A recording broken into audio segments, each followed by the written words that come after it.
Our boy Wang Han is on his delivery route when his phone starts blowing up mid-hustle. He answers and some random girl immediately hits him with the, "I'm pregnant with your child" line. Wang Han ain't falling for that old scam, hanging up on her like she's wasting his time. Shaking off the weirdness, my man gets right back to his grind, weaving through traffic.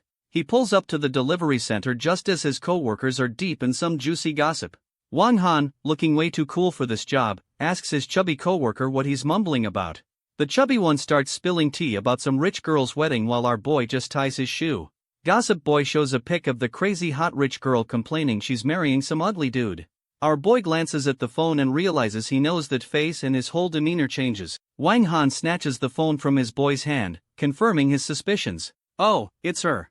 Wang Han remembers her as some drunk girl who tried to hit on him while his boy keeps yapping. The realization hits him like a truck. That scam call was from her, and it wasn't a scam. We flash back to a month ago with the rich girl stumbling down a fancy-ass hotel hallway. She's feeling dizzy and immediately suspects her drink was spiked. Someone's clearly up to no good.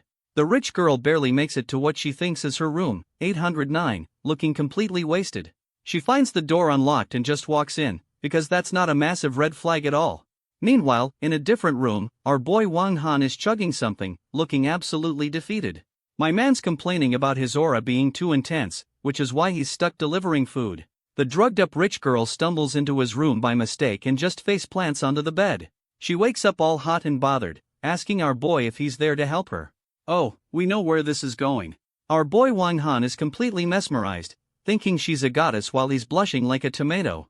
The rich girl gets right up in his face asking for help, and my man's brain just blue screens. And we get the classic fade to black scene because of course we do. We all know what happened next. Gossip boy snaps our man out of his spicy flashback, pulling him back to the boring present. The chubby co-worker starts roasting him for spacing out, ironically asking if he hooked up with the heiress. The whole delivery squad joins in, clowning on Wang Han for all the wild stories he tells. Wang Han, cool as a cucumber, lights a smoke and claims he's just hiding in plain sight. His boys are still not buying it, but Wang Han just tells everyone to get back to work. Right on cue, a flashy red Lamborghini pulls up, making a scene right in front of them. The entire delivery crew collectively loses their minds over the ridiculously expensive car. A single high heel steps out of the Lambo, and you just know some drama is about to unfold. The rich girl, Suchi, emerges from the car, looking way too classy for this delivery depot. We get a close-up, and yep, it's the heiress from the photo, and she does not look happy. The entire delivery crew is down bad, with hard eyes popping out like cartoon characters. Gossip boy's brain finally starts working, connecting the woman in front of him to the photo. The whole squad collectively loses it, realizing the actual Su family heiress is right there. The heiress walks straight past everyone and calls out Wang Han for ignoring her calls. His co-workers are absolutely floored that their boy is getting called out by a billionaire. Wang Han plays it cool, pretending he didn't see any calls like a true professional dumbass. She drops the "I'm pregnant with your baby" line again, right in front of his entire crew. The whole delivery squad is absolutely bugging out, while Wang Han just looks done with this entire situation. Our boy, still in denial, asks the heiress if she's sure, clearly hoping this is all a huge mistake. Suki hits him with a dead serious stare and tells him they're going to the hospital to prove it. Gossip boy and the crew are now his personal hype men, telling him to get in the damn car already. Wang Han finally agrees but is still worried about his job, asking his boys to cover for him. The Lambo peels out, leaving the delivery depot and all logic behind in a cloud of dust. In the car, our boy is still trying to process, asking her if the baby is actually his. Wang Han steps up, promising to take full responsibility for her and the baby if it's his. The heiress just gives him this unimpressed side-eye, like she's not buying his broke-ass hero act. And then she just roasts him, asking how he'll pay for anything with his delivery boy salary. Wang Han leans back, acting like his delivery boy salary can actually support a billionaire's lifestyle. She drops the "I'm from the Su family" bomb, but our boy just calls her family status dumb crap.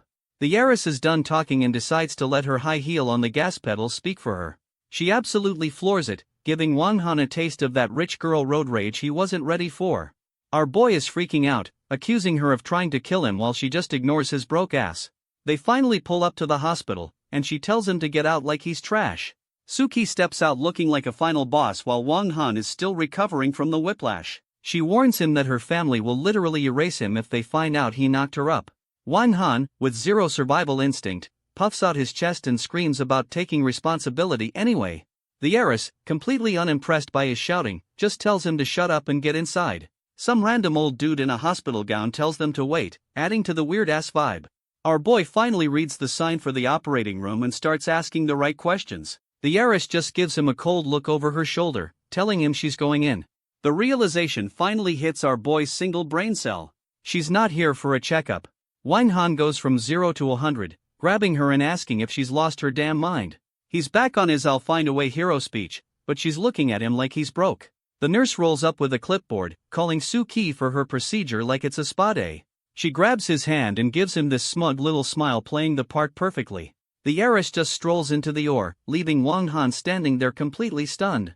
Our boy is left fuming, realizing he's completely powerless against this woman's plans. The heiress is on the operating table with the surgeons asking if she's ready to start. Suki gives the camera a look of pure resignation, like she's accepted her fate. One of the surgeons preps a needle, telling her to relax like that's even possible. She squeezes her eyes shut as a single tear escapes. Okay, this just got heavy.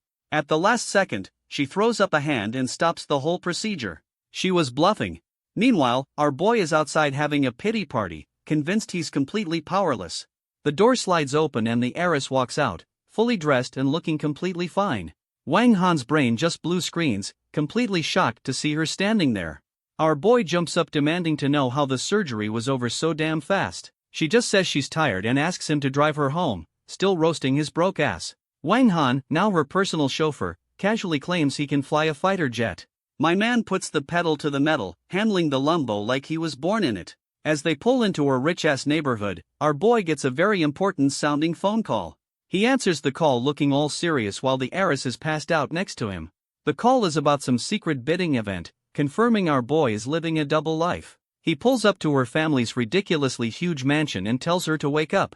The heiress looks completely drained, not saying a word as they finally arrive home. She tells him to bounce before her family sees him, but he's trying to be a gentleman. She shuts him down cold, telling him to mind his own business while he just waves it off. A high heel stomps down hard enough to crack the pavement.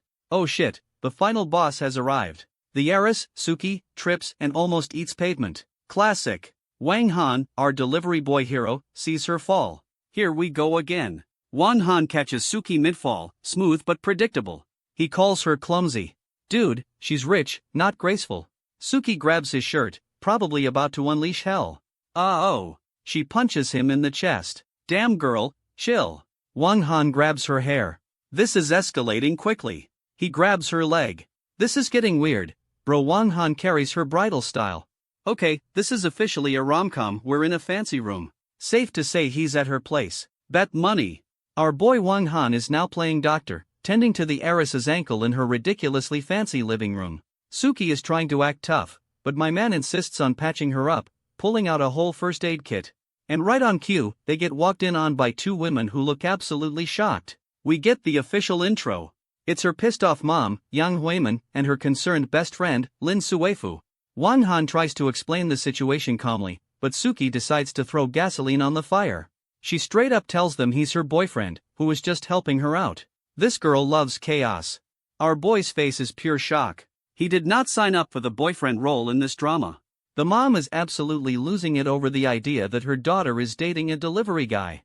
Mama Su demands an explanation from her daughter, clearly not buying this sudden romance. She then turns her full wrath on Wang Han, pointing at him like he's a bug she's about to squash. Suki looks completely over it, probably regretting her decision to introduce a fake boyfriend. She tries to backtrack, telling her mom it was a joke, but Mama Su is not buying that weak excuse.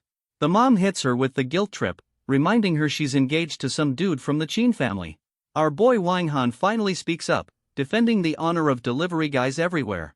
Mama Su goes full Karen, calling him a low-class nobody who needs to stay in his lane. Oh, she pushed the wrong button. Our boy's intense aura is back, and he looks pissed. The best friend Lin Suefu steps in and tells Wang Han to leave before things get ugly. As he walks away, the best friend gives him a look like she knows there's more to this story. Mama Su is so extra, she tells the bestie to disinfect the floor where our boy stood. The best friend gets Sway alone and asks for the real tea, but she denies everything. The best friend, Lin Suefu, sees right through Suki's weak-ass denial about the delivery boy. Suki just drops the "I'm pregnant with his child" bomb on her bestie like it's the weather, and the best friend's brain just short-circuits, completely losing her shit over the news. She tries to talk some sense into Suki, who's just brushing it off as a drunken mistake. Suki doubles down, telling her bestie she's keeping the baby, engagement be damned. The best friend goes full on feral, thinking Sway has completely lost her damn mind. Sway calmly mentions our boy promised to take responsibility, like that solves everything. The bestie goes on a classic rich girl rant about how a delivery guy is beneath her. Suki hits her with the talk to the hand, and tries to change the subject immediately. The best friend mentions a bidding event, and wait a minute, wasn't that from our boy's secret call? The best friend's eyes light up, and you just know some terrible advice is about to be given. She hits Sway with the "I have a brilliant idea" line, which is never a good sign. The bestie suggests accusing our boy of rape, and Sway is rightfully disgusted. What a psycho. Meanwhile, Wang Han is just trying to find his way out of this rich people maze. My man's stranded in the villa district with no taxis, but a mysterious black car pulls up. The car stops right in front of him, because of course his ride just magically appears. A fancy-ass leg steps out of the car, and our boy looks like he knows what's up. Some old dude in a suit calls him young master, and the delivery boy cover is officially blown. The old-timer confirms he's the ride to that secret bidding event from the phone call. Wang Han plays it cool, saying his grandpa told him, confirming he's not just some delivery dude. Wang Han tells the old-timer he needs a wardrobe change, because you can't show up to a bidding war in a delivery uniform. The limo peels out, officially leaving his delivery boy persona in the dust for the night. We cut to the bidding event, and it's exactly the kind of rich people party you'd expect. Our boy Wang Han cleans up nice, looking like he owns the place instead of delivering food to it. But of course, the best friend Lin Duofu spots him from across the room. Busted. She walks up on him, still thinking he's just some random delivery dude who snuck in. The bestie really asks if he's working another part-time gig as a waiter. The audacity. Wang Han is starting to sweat, trying to figure out how to play this without blowing his cover. She just grabs him and drags him off like he's a misbehaving child, not even asking. The best friend goes full ride or die, threatening him to take responsibility for Suki's baby. Our boy is still processing the baby news, thinking she already handled it at the hospital. The bestie goes feral, grabbing his collar and confirming Suki is keeping the damn baby. The single brain cell finally fires, and he realizes the whole surgery was a complete sham. She gets right up in his grill, threatening him not to even think about ghosting them. And to really drive the point home, she stomps her high heel right on his foot.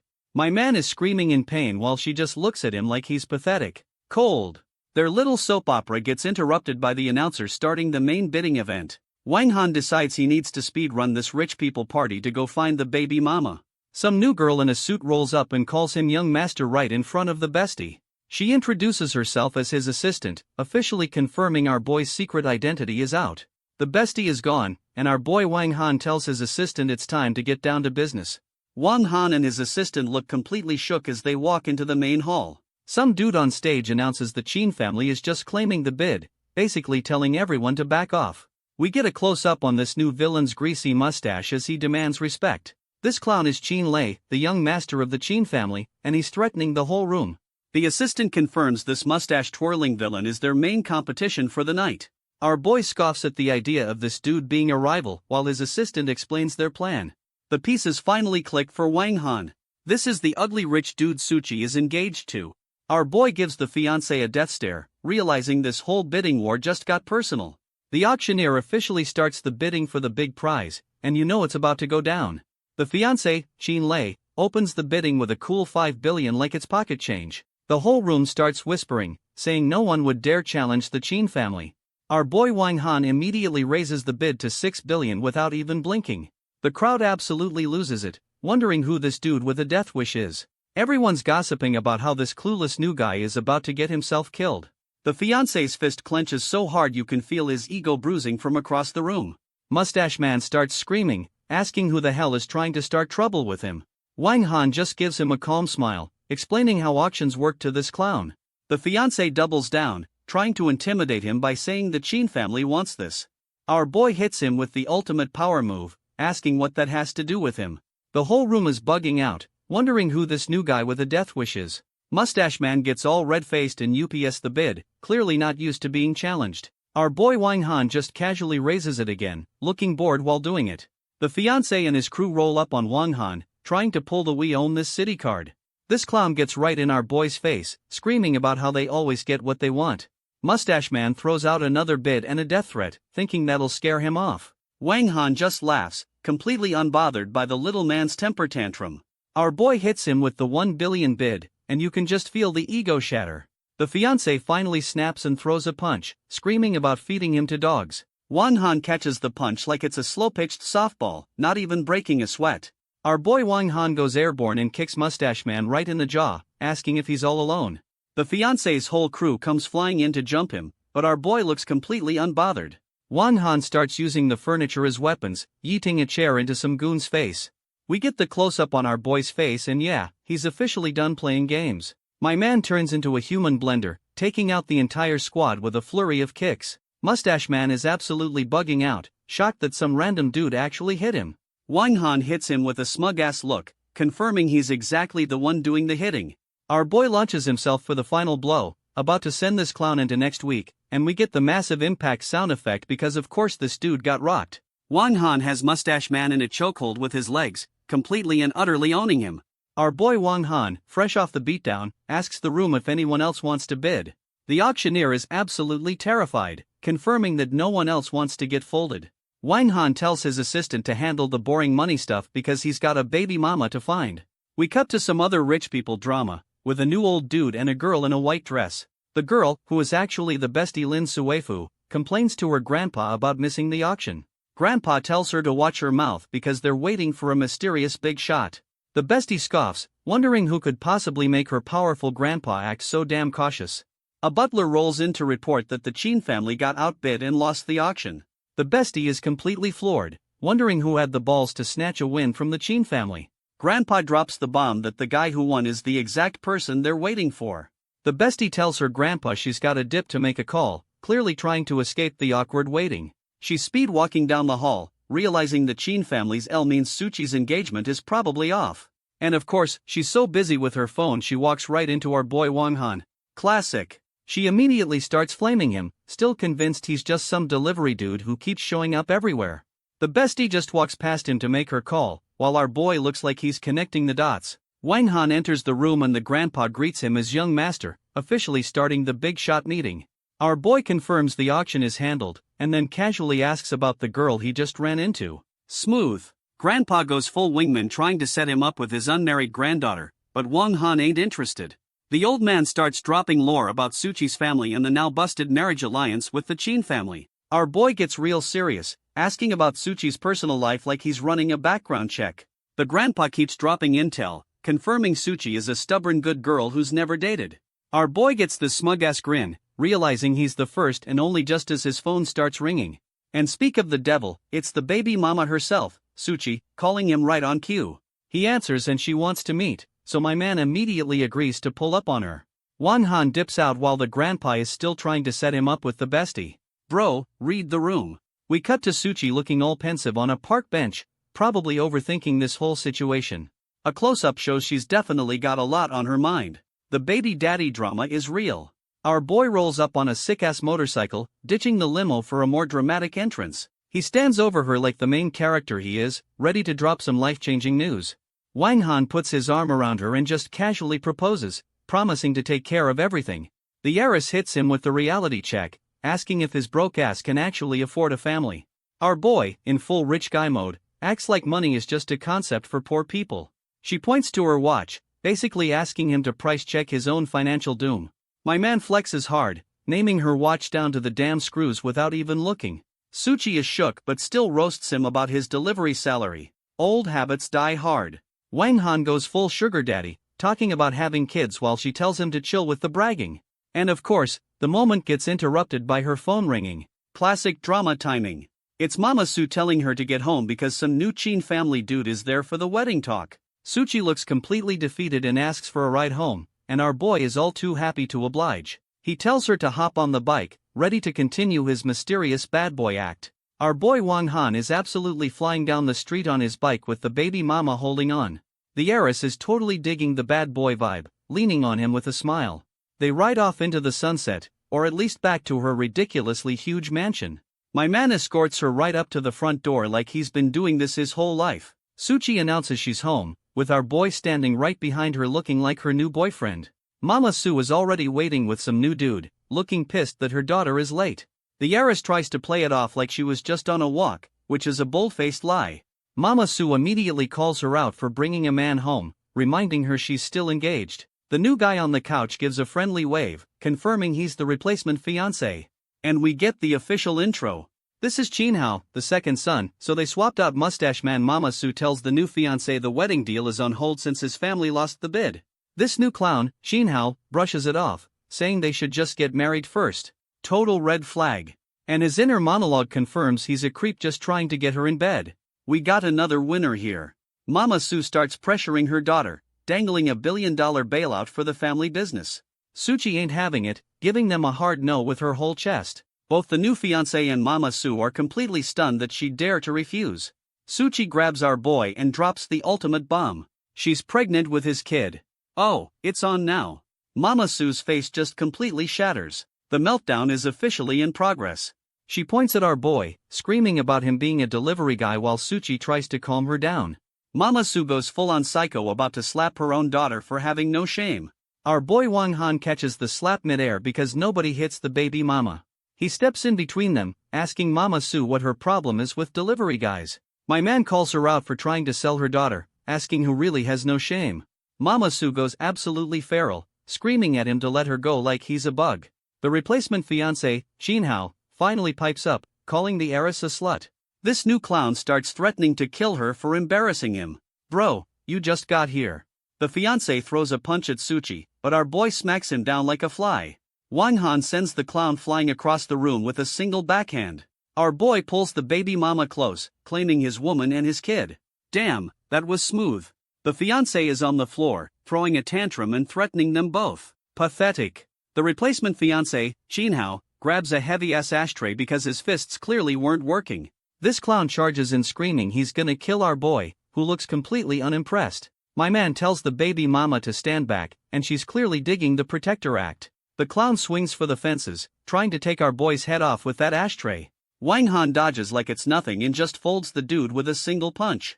Our boy stands over the clown, dropping the classic "you dare touch my woman" line. He gets on top of the replacement fiancé, ready to teach him a very painful lesson. My man just starts wailing on him, and the clown is screaming his head off. The replacement fiancé is getting his face rearranged and is now crying for help. Pathetic. The baby mama finally steps in and tells our boy to stop before he actually kills him. And just when you think it can't get any crazier, the final boss grandpa rolls in with his crew. The heiress recognizes her grandpa, while our boy Wang Han just stands there like he owns the place. The whole squad walks in on the replacement fiancé, knocked out cold on the floor. Talk about awkward timing. Grandpa Su hits them with the "I heard everything" line, and you know shit's about to get real. The old man points his cane at our boy, demanding to know if she's really pregnant by a delivery guy. Su Ki with zero hesitation just confirms it. Damn, she's really committing to this. The whole family starts bugging out, screaming about aborting the baby to save their asses. Some new Chin family goon says even if she does, she's still trash to them. Classy. Her family is in full meltdown mode, blaming her for ruining everything like a bunch of drama queens. The heiress just looks completely defeated, probably realizing her entire family is garbage. The heiress Suki finally snaps and tells her whole garbage family to shut the hell up. All the stress finally hits her, and she starts to pass out right in the middle of the drama. Our boy Wang Han catches her mid-feint going full hero mode and promising to get her out of there. Grandpa Su starts screaming at him to let her go, threatening to break his legs. Old man's got some nerve. Wang Han gives them a death stare, calling them out for being absolute monsters to their own daughter. He just scoops her up bridal style and starts walking out, completely ignoring her family's meltdown. The family goons try to stop him, so my man just stomps the ground and sends them flying. Our boy gives the room a final challenge, asking if anyone else wants to get wrecked. The entire family is completely shook, finally realizing they can't do shit to stop him. He just walks out the front door with her, leaving her trash family to stare in disbelief. Our boy takes the baby mama back to his delivery guy apartment, which looks surprisingly decent. He gently lays the passed-out heiress on his couch, trying to be a gentleman for once. As he sets her down, her phone slips out of her purse. You know something's about to be revealed. My man picks up the phone, probably about to snoop through her DMs or something. He realizes it's her birthday, and her whole family just treated her like absolute garbage. Damn. Wang Han goes full protector mode, vowing to flex on everyone because she's his woman now. 20 minutes later, the heiress finally starts waking up from her drama-induced nap. She sits up, looking around all confused, like she just woke up from a 3-day bender. Our boy rolls in wearing an apron, offering her food like he's a damn 5-star chef. My man cooked a whole-ass banquet for her birthday. The delivery boy act is officially dead. My man is flexing his 5-star cooking skills, saying even a princess would beg for a bite. The heiress tells him to shut up with the bragging, but you can tell she's totally impressed. She lays down a weird rule about not saying the word die, and our boy is completely lost. And then he pulls out a whole-ass birthday cake from thin air. This dude's full of surprises. He hits her with the happy birthday and a wink, going for the full-on charm offensive. The heiress is completely shook, asking how he knew. My man definitely went through her phone. He's just soaking it in, asking if she's impressed while she's having a full-on emotional crisis. We get the close-up on the single tear. Yep, he got her right in the feels. Our boy offers his shoulder to cry on, flexing that even supermodels don't get this privilege. And she just laughs, looking genuinely happy for once. Okay, that was actually pretty smooth. The heiress offers our boy a bite, looking way too comfortable in his apartment. She admits he's cooking his fire, and my man just hits her with a smug. Of course, they're doing the whole birthday wish thing, and it's getting dangerously domestic in here. Our boy gets down to business, asking her what the plan is with that smug-ass grin. The heiress calls him out, asking if he's really gonna step up like he promised. He challenges her to marry a delivery guy, and she just agrees on the spot. These two are insane. The baby mama is all in, looking like she's ready to burn her old life to the ground. Our boy looks like this was his master plan all along. This dude is playing 4D chess. And of course, his secret life phone starts blowing up, ruining the moment. He steps away to take the call, and you just know it's more rich people business. Our boy is on the phone with his subordinate, asking for the latest drama in his secret life. His boy warns him some assassin named Hydra is in town specifically to put him in the ground. Wong Han, cool as ever, just lights a smoke and says he'll deal with it tomorrow. We cut to the heiress, Suki, getting a birthday call from her bestie while eating cake. The bestie is pissed our boy wished her a happy birthday first, still roasting him for being a delivery guy. Suki just keeps eating her cake, completely ignoring her friend's incoming meltdown. She drops the "we're getting married tomorrow" bomb, and the bestie's brain just short-circuits again. The best friend is in full-on panic mode, trying to figure out how to save her from this disaster. The heiress says she'll beg the big shot who won the auction for help, not knowing it's him. Meanwhile, our boy gets word that some eldest princess is asking about him. This dude's got problems. Our boy is pissed, asking his subordinate if he really snitched on his location to this new mystery girl. His boy is bugging out, saying this princess would have literally castrated him if he didn't talk. Wong Han is so stressed he crushes his damn lighter.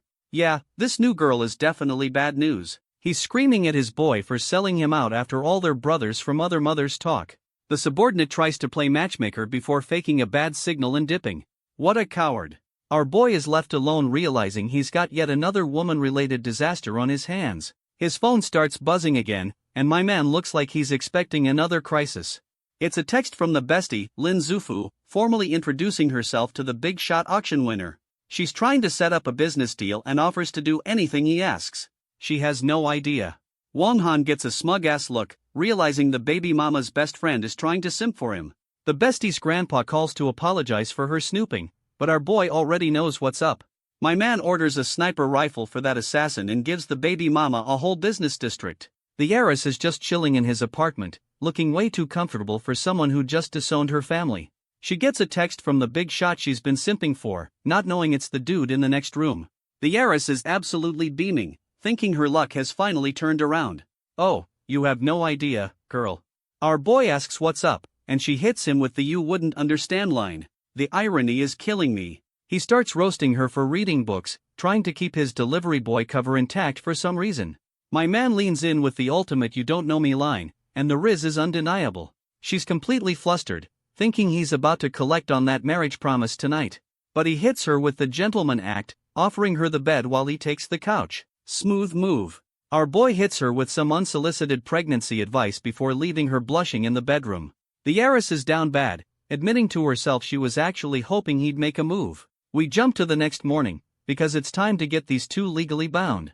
My man starts his day with some casual one-handed handstand push-ups, because of course he does. The heiress walks out and roasts his workout, asking if he's practicing some kind of frog jutsu. He drops some badass martial arts name on her, but she's clearly not buying the delivery boy's secret skills. She calls him out asking why a delivery guy needs to know a genuine killing technique. He hits her with a wholesome backstory about protecting his family, and she's totally eating it up.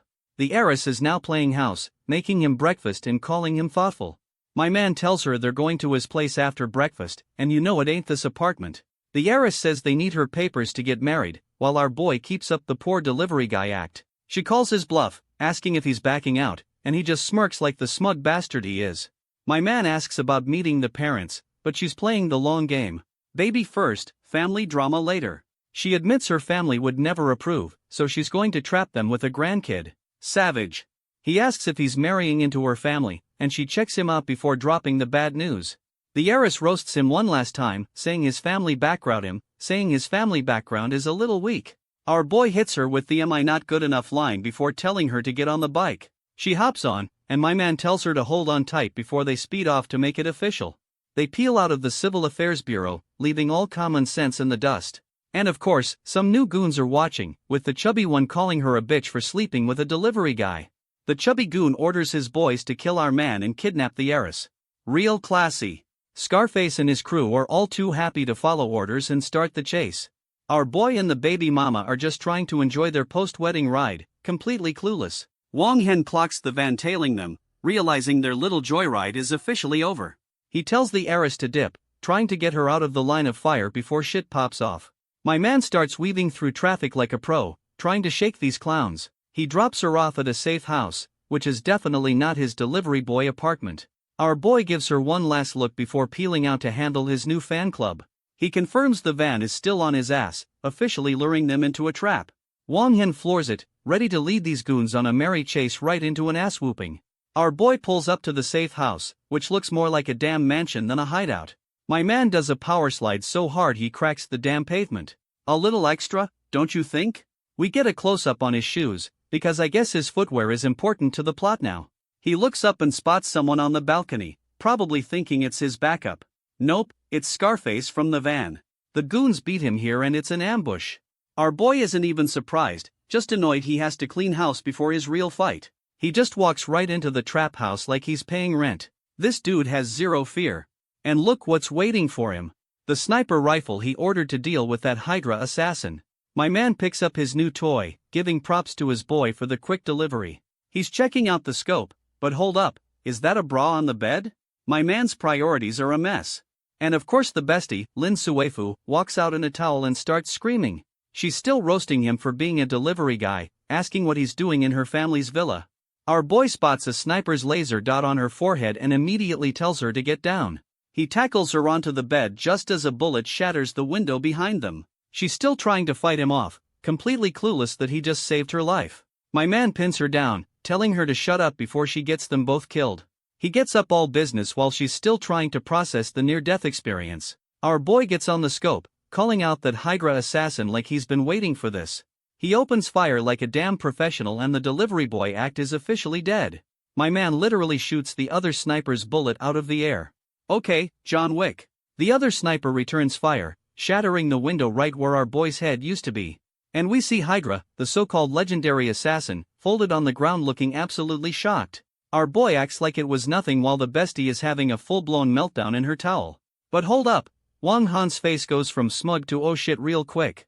A second bullet comes flying in, confirming this party has more than one uninvited guest. He screams at the bestie to get down, tackling her for the second time in 5 minutes. My man uses his own back as a shield while the bestie is just screaming her head off. He realizes there's another shooter and grabs the first piece of clothing he can find. My man eats her dress, realizing he's got Hydra, the Van Goons, and a mystery shooter to deal with. He's using her dress as a decoy, sarcastically welcoming all the guests who came to kill him. Our boy is locked and loaded while the bestie is still trying to process the whole near-death in a towel situation. My man returns fire from the damn bed, turning this fancy-ass villa into a full-on war zone. He nails the other sniper's scope dead on, and this old dude is completely floored he got outplayed.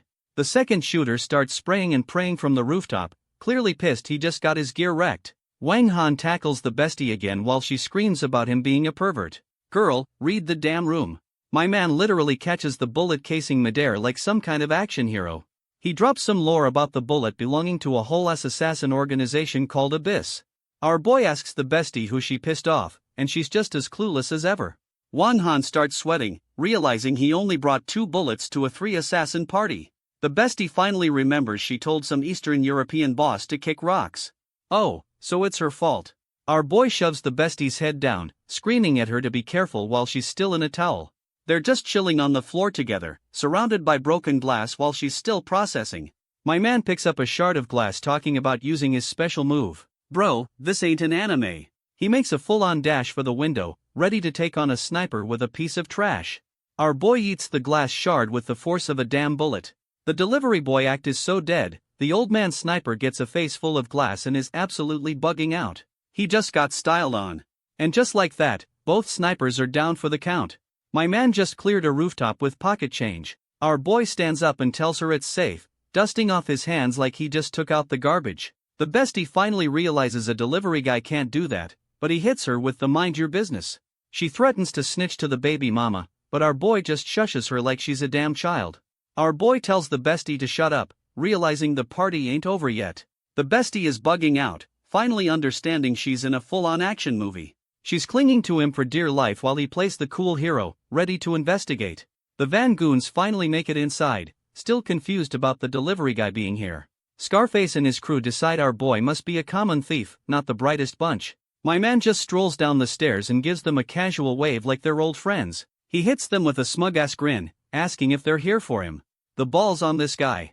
Scarface starts running his mouth about the replacement fiancé and threatens to break his legs. Our boy's just trolling them now, asking what their brilliant plan is. The goons finally charge, ready to get folded for messing with the wrong delivery guy. Our boy immediately starts cleaning house, kicking some goon right in the face. Scarface gets a face full of foot, and you can tell his ego is taking a major hit. My man has already folded half the crew and Scarface is the last clown standing. Scarface is having a full-on crisis, wondering when delivery guys started training with ninjas. This clown's pride is so hurt he charges in, refusing to lose to a delivery guy. Our boy just casually leaps over him like this is some kind of video game. He stomps the sword right out of his hand, officially ending this dude's whole career. The bestie finally comes downstairs, just in time to see the aftermath of the beatdown. She starts screaming her head off, completely forgetting she just survived a sniper attack. Scarface gets back up, telling her to shut it, while our boy just watches, completely unimpressed. Scarface grabs the bestie, pulling the classic "I'll use the girl as a shield" move. He puts a sword to her throat, but the bestie is still trying to threaten him with her grandpa. Our boy Wong Han just calls his bluff, telling him to go ahead and do it. Ice cold. My man keeps walking forward, taunting the goon who is now visibly panicking. Wong Han hits him with the "you don't have the balls" stare, and he's not wrong. Scarface is completely losing his shit, screaming at him to stop. Yeah, he's bluffing. Something flies past them and cracks the wall. My man is using telekinesis now? Nope. Our boy just teleported in front of him and stopped the blade with 2 fingers. Scarface is having a full-on meltdown, realizing he's completely powerless against this dude. Wong Han just stares him down, asking again why he hasn't done it yet. Absolute menace. Scarface is stuttering his ass off, finally realizing he picked a fight with the main character. Our boy just shatters the damn sword with his bare fingers. The delivery boy act is officially buried. The goon and the bestie are both completely bugging out, wondering what kind of anime shit this is. My man lifts him by the throat, calling him worthless trash while the bestie just watches the show. This clown tries to name drop his gang, the Black Dragon Society, like that's supposed to be a threat. Wong Han hits him with the "and so what" before smacking him into next Tuesday. Absolutely savage. And just like that, the last goon is folded on the floor, leaving our boy standing victorious. The goon tries to guilt trip him about the path of crime. Bro, you literally just kidnapped a girl. Our boy is not having any of that weak-ass excuse and just stomps the dude's face in. Scarface is screaming his head off as he gets a free dental rearrangement. That's a wrap, folks. Scarface is on the floor, pulling the "I have an old mom" card to stop the beat down. Pathetic. Our boy gives him 3 seconds before Scarface snitches that the replacement fiancé is after the baby mama. Wong Han is officially pissed, realizing his new wife is in danger. He kicks the goon for not leading with that info. Bro, you gave him 3 seconds. And right on cue, the cops show up to ruin the party. The bestie is now fully dressed, by the way. Our boy tells the bestie to handle the cops and dips out to go save his wife. The cops roll in, trying to calm down the bestie who looks like she's seen it all before. One of the cops flashes his badge, asking for the story. Time for some creative storytelling. The bestie spins a yarn about a home invasion while she was showering. A classic, believable lie. The cops haul away the goons while the bestie watches, having successfully covered our boy's ass. The cops find the two snipers our boy just folded, realizing they ain't your average street thugs. Meanwhile, the replacement fiancé admits he drugged the baby mama before. Bro, this is a whole new level of psycho. The baby mama is trying to get this clown out of her room, but he's still pissed about our boy. And this psycho just lunges at her, officially choosing the go to jail forever speedrun. Then he pins her to the bed, gloating that no one will come to save her. Even mocking the stinking delivery guy for being unable to save himself. And his villain speech is cut short by a shoe rearranging his face, because Wang Han has arrived, sending the creep flying with a perfectly timed kick. Wang Han stands over the creep laying down the law about touching his woman. So of course the rich boy pulls out the classic, "Do you know who my dad is?" card? And our boy's response is basically, "I do not care and he is gonna pay for you." This just prompts another charge with Chin Hao screaming about his rich dad's power, earning him a second kick for his troubles, this time straight to the gut. With the trash officially taken out the window, he calmly tells Su Chi she is safe now, and she melts into his arms completely relieved he showed up, while the loser scrambles away still yelling threats about the delivery guy. But then Wang Han suddenly asks for the time, completely changing the mood. Because he is late for a meeting and invites her to come along. Their next stop is a massive skyscraper for some serious business, where they walk into a meeting and Su Chi is greeted as President Lu, so she is the boss, and an assistant is shocked to see him calling him young master before he cuts her off, playing it off like she is just an old classmate, much to Su Chi's surprise. So the assistant just has to roll with it, agreeing it is a total coincidence. And they quickly pivot to business, sitting down for the project meeting. Just then a whole welcoming committee of executives bursts in to greet President Lu, and leading the pack is Su Chi's own grandfather, Elder Su, who apparently rushed over without even eating. He is that hyped for this deal. But then he immediately questions why Su Chi brought a random guy to a high-stakes negotiation. Her dad immediately starts yelling, telling Wang Han to give up his seat and serve drinks. Then some other relative tries to hijack the meeting, telling President Lu to just deal with him. And when Su Chi tries to protest, Grandpa just tells her to get the water already, while her uncle chimes in that she should just focus on getting married, peak family support. But Wang Han finally speaks, asking what right they have to steal her project, which gets the whole table screaming at him for daring to have an opinion. And they start mocking her for dating a delivery guy, even throwing in a fake pregnancy rumor. Grandpa orders her to throw Wang Han out, but she stands up for him, which just makes the old man absolutely lose his mind over her insolence. So Wang Han calls them all shameless, and Grandpa demands to know who this upstart is. And our boy just turns to the assistant, claims Su Chi is his fiancée /U00E9, and says the project is hers. This completely throws the cousin for a loop, who keeps trying to argue she is not qualified. But the assistant shuts it down, saying it is Su Chi or the deal is off. Then she adds the ultimate burn, telling Grandpa he is not qualified to meet her boss. Elder Su is just left sputtering, completely outplayed, and sweating bullets.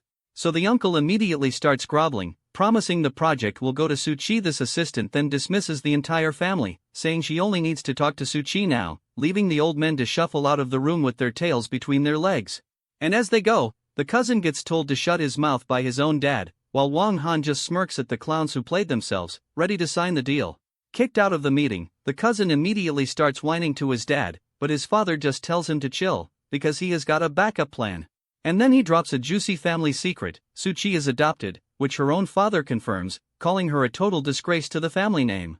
Grandpa immediately starts scheming, asking about her biological parents for leverage, but they are apparently long gone, leaving behind nothing but a worthless pendant. This uncle's grand strategy is to let her do all the work and then steal the project, so creative, and the cousin is all smiles, totally on board with this brilliant act of betrayal.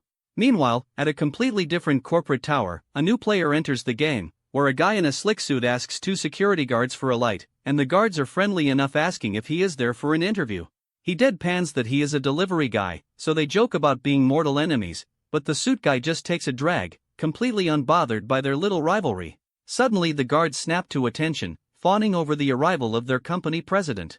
And he scoffs at their reaction, so one guard tells him to know his place. Just then, President Lu herself appears, and he greets her as she goes to get the car, leaving the guards starstruck that she even acknowledged them, much to his amusement. One guard gets way too familiar, giving him a condescending lecture on having dreams. And right on cue, his dream pulls up in a red sports car, telling him to get in. He gives the stunned guards a final wave, leaving them to question their entire reality. His guards are left completely speechless as the sports car peels out, and inside President Lu is thrilled, saying he must have a big shot to thank for the project. So he smirks that she'd better thank him properly, then drops that they are getting married tomorrow. She is totally blindsided, but he explains it is just so his kid has a father, a true romantic. Firing back, she tells him his $30,000 a month offer is way too low, and he just scoffs, asking what a delivery guy is worth anyway as they speed off. Their destination is a ridiculously fancy modern mansion, where he teases her for knowing the way, but she just credits her GPS. Just as they are walking up, she has to pause to take a call. And our boy gets one too, the old man reporting the Black Dragon Society stole a shipment. He agrees to handle it, but then the old man pivots, asking about the marriage rumors, which makes Wang Hen flip out, demanding to know who snitched, surprised it was Lin Qingyun. Then comes the classic lecture about all the rich daughters he is ignoring, followed by the ultimate threat: his big sister is coming tomorrow, and he completely panics. He hangs up fuming, threatening to pull the old man's oxygen tube, but plays it cool for her, saying it is nothing before they head inside. They walk into the massive, minimalist living room, where she notices a card in his pocket and asks what it is, though he just brushes it off as a greeting card and says he is starving. Taking his jacket, she sits down, thinking that maybe having a house husband is not so bad after all. Wang Hen plays the perfect house husband, telling her to relax while he cooks, and he fully commits to the bit, calling himself a kept man for his wife. Leaving Su Chi completely speechless at this sudden domestic bliss, this next day it is off to a government building for some official business. And just like that, they walk out officially married, mission accomplished. She asks if he is going back to delivering food, but he jokes about hitting on girls now, which earns him a huffy walk-off that he clearly finds hilarious.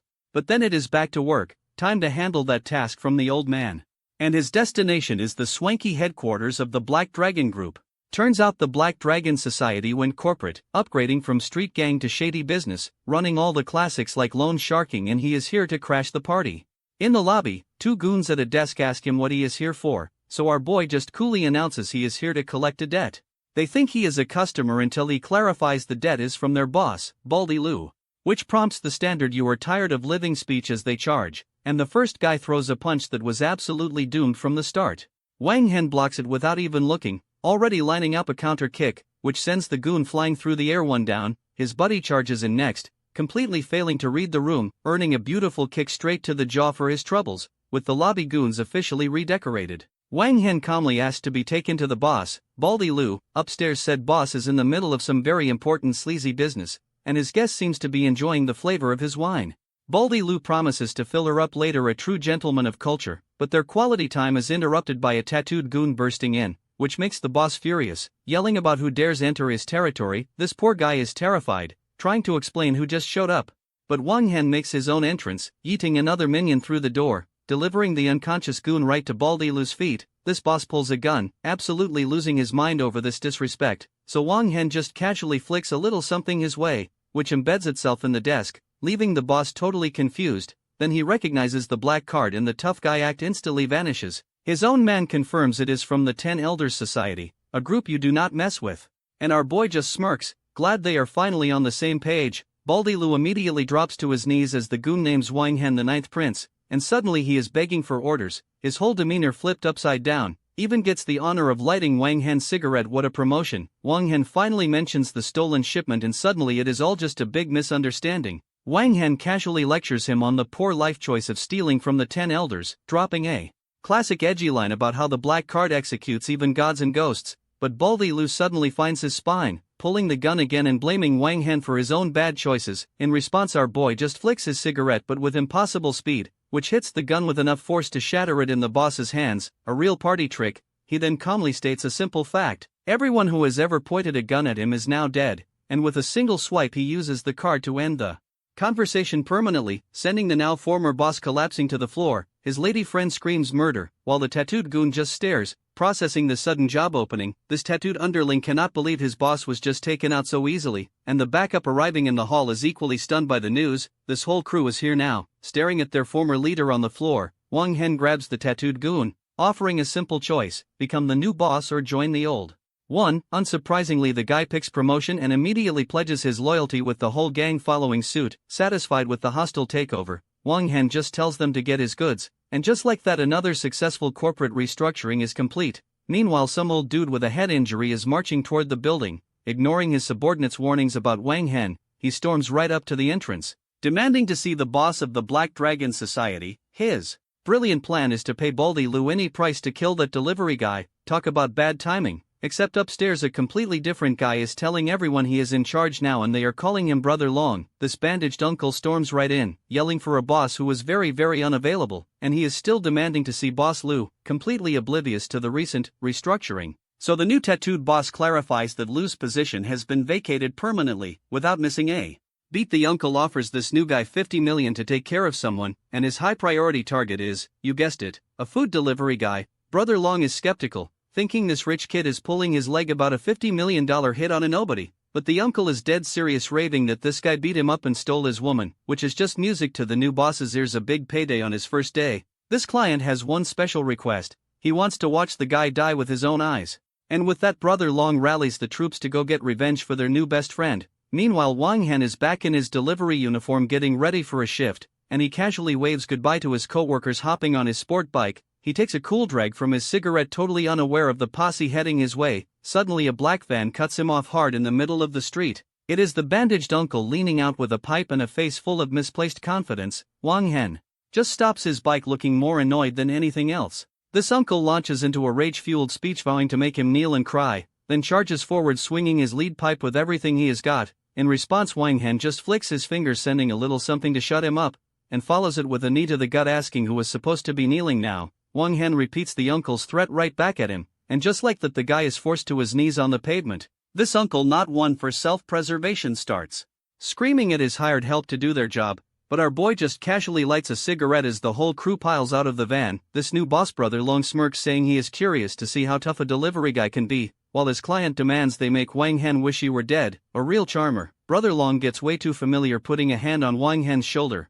which is a move with a notoriously short life expectancy around our boy. Wang Hen immediately asks who he is calling friend while twisting his arm into a pretzel, then scolds him for getting arrogant 5 minutes into his new management position. This new boss suddenly recognizes him, panicking and calling him the Ninth Prince, which leaves the bandaged uncle totally baffled by this sudden change in tone. So Brother Long, furious at being set up, delivers a swift kick to his now former client, sending the dude flying for the second time in as many minutes. Wang Hen puts his foot on the uncle's chest, giving him one final warning not to provoke him, and as the guy sweats buckets, our boy has one last thing to add, a little PSA that Su Chi is his wife and next time he will not be so lucky. With that business handled, he checks his phone, annoyed he is going to be late for work. This uncle, still not reading the room, yells at Brother Long for failing to take out one guy, who just explains that this is one delivery guy you absolutely cannot afford to mess with. Back on the clock, Wang Hen pulls up to a seriously sketchy apartment complex for delivery, and the inside is even worse, a real 5-star dump, so he just gets on with it, knocking on the customer's door. A guy who looks like he has been awake for a month answers, paying with cash, but Wang Hen immediately senses something is very wrong here, and his gut was right. A woman in the background screams for help. Her captor immediately smacks her, telling her to shut up while his buddy watches, and the first goon tries to play it off, telling our boy to get lost, but his partner is not so calm, deciding they need to get rid of the witness. Wang Hen cannot believe his luck, stumbling into a kidnapping on a routine delivery, and the first guy charges out ready to make a huge mistake, which earns him a swift kick right back into the apartment. One down. Our boy is just so annoyed he has to get physical over a 20 yuan order. This second goon, now holding a machete, realizes this is no ordinary delivery guy, so he charges forward, screaming about sending Wang Hen to hell for being a busybody, only to have his attack stopped with one hand getting roasted for his terrible form, followed by a quick arm twist and a punch straight to the face, which sends him flying as the captive now begs Wang Hen to save her. Wang Hen just casually kicks the door shut, ready to finish this up, looking completely unfazed. Just another Tuesday for the Ninth Prince. With the kidnappers handled, the captive girl begs Wang Hen to save her, so he calmly unties her, asking if she is okay to walk, then drapes his jacket over her shoulders. A true professional, he has already called the police and hands her a phone to call her family, and now it is time for some light housekeeping like tying up the trash. These two goons get a front row seat to a lecture on their poor career choices, after which the woman introduces herself as Zia Weining and thanks him profusely, but the name Wang Hen makes her freeze up completely. She just silently hands him her phone, much to his confusion, and suddenly he is on the line with a woman yelling about him getting married secretly, forcing him to stammer an explanation to his big sister that he is on his way, who promptly hangs up on him because family is just the best. At that moment, an old man with bodyguards bursts in yelling for Weining, and it is her dad arriving to find his daughter safe next to a random guy and two tied up goons. He rushes over to hug her, frantic with worry, but she just points to Wang Hen, explaining this big brother saved her life. so Wang Hen just tells the cops to take the criminals he thinks he knocked out. This father offers his sincere thanks and our boy just confirms it was him, no big deal, which makes the old man realize this is no ordinary delivery guy. He is sensing a master's aura, and he pegs him as a grandmaster, offering his business card for any future trouble in the city. Wang Hen politely accepts the card from the martial arts master, promising to visit, but he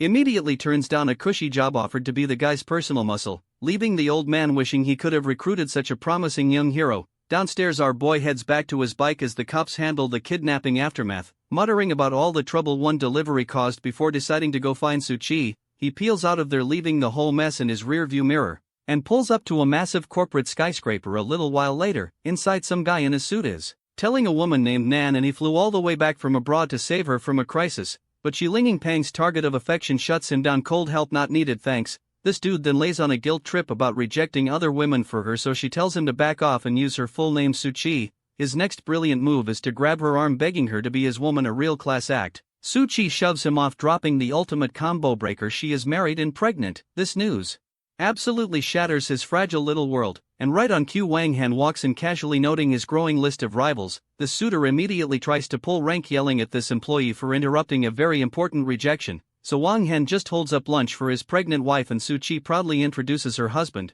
Our boy is just basking in the warm fuzzy feeling of being called husband for the first time, which sends the other guy into a full-on soul-crushing meltdown. Wang Hen just calmly points him to the exit, explaining that he and his wife would like some privacy, then turns his back, leaving the fuming third wheel to process his spectacular failure. This rejected suitor storms out, vowing revenge, while Suchi tells Wang Hen to fire the front desk, and our boy just smugly comments on how weak his rival was, but Suchi clarifies he cannot be a rival if there were never any feelings involved. He just smiles, taking her point as she gets ready for lunch, only for him to suddenly snatch one of the food containers away, teasing that if they have no feelings for each other then she gets no food. She immediately plays the pregnancy card, reminding him he is obligated to feed her, and after one bite she has to admit his cooking is incredible. Suchi even offers to fund a restaurant, but he scoffs that not just anyone is worthy of his cooking, which prompts her to ask just how many other women he has cooked for. He tries to play it smooth, insisting he is only cooking for the baby, not her, so she changes the subject, asking why he is not in his delivery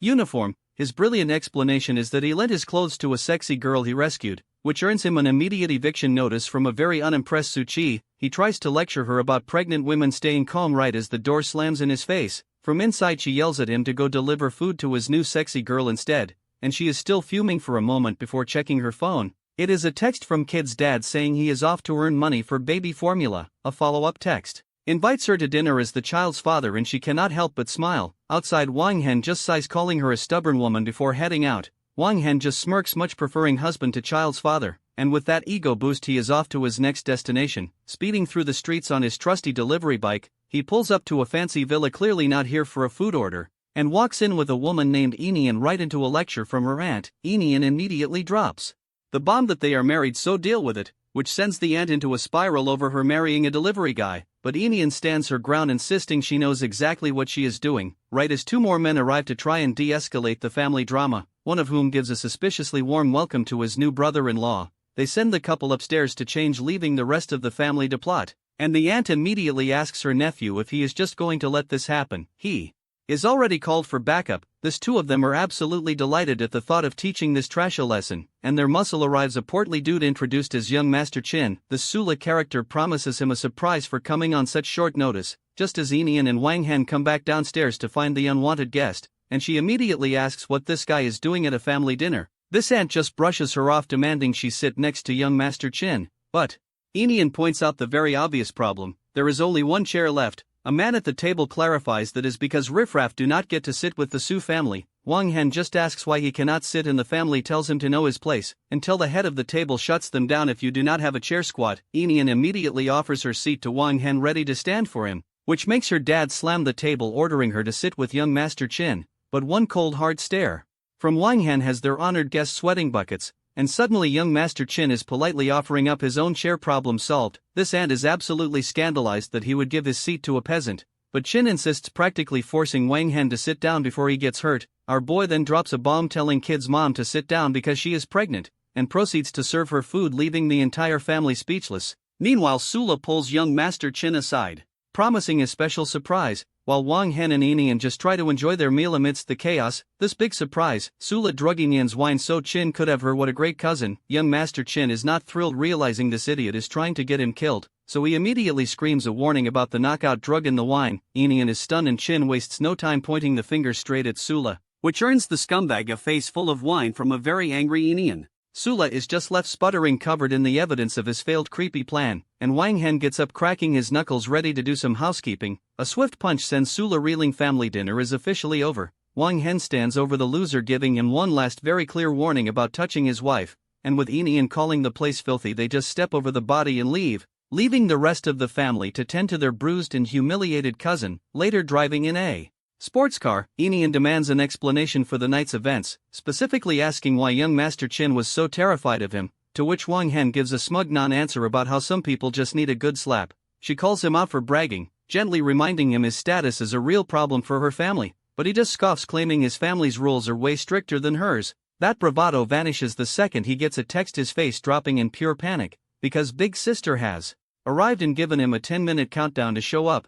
They speed over to a sleek modern apartment building, with Enian wondering who on earth could have him this spooked. He warns her to be on her best behavior, which she finds pretty funny coming from a delivery guy, but our boy is dead serious, telling her not to mess this up. They walk in to find a woman in a blue dress smoking and radiating an aura of absolute authority, and Wang Hen immediately switches to a cheerful doting little brother routine, but his sister Rao Rushuang is clearly not impressed by the act. Her first word to him is a single ice-cold command, kneel. To Enian's absolute shock, the unstoppable master immediately hits the floor, and then Big Sister turns to her, inviting her to join the party. Wang Hen tries to play the pregnancy card, insisting Enian cannot kneel, but Enian steps in herself, earning a very skeptical look from Big Sister. This sister gives a long unimpressed stare, clearly not buying it for a second, and her response is to just kick Wang Hen across the room for his bad habits. He is on the floor trying to plead his case, but she is not listening at all. She lays down the law. Family punishment comes before any explanations, but Enian jumps in front of him, shielding him from any more discipline. She goes full mama bear, calling out the sister for being completely unreasonable. Big Sister calmly lists the family virtues, asking which one Enian thinks he broke. Then she drops the charges: secret marriage, premarital pregnancy, and marrying someone unworthy. Enian is absolutely furious, demanding to know who exactly is worthy then, so Big Sister just casually lists the 4 ultra-powerful fiancé /U00E9s he already rejected. Wang Hen tries to play peacemaker, reminding his sister again about the pregnancy, but Enian suddenly tells them both to drop the act. She thinks she has figured it out. This whole thing is just a childish play between them. She accuses Wang Hen of faking the entire powerful family drama because he is insecure. He insists it is all real, but he is done with the drama and does not want his kid in this mess. With that, he tells Enian he will find her after the baby is born, and she just walks out. He warns his sister not to chase after her, reminding her that Enian is carrying his child. His sister just scoffs, dismissing Enian before revealing she is here on a mission from the old man. His sister hands him a bead, revealing it as a token for yet another arranged marriage, and Wang Hen is just staring at it like, hello, already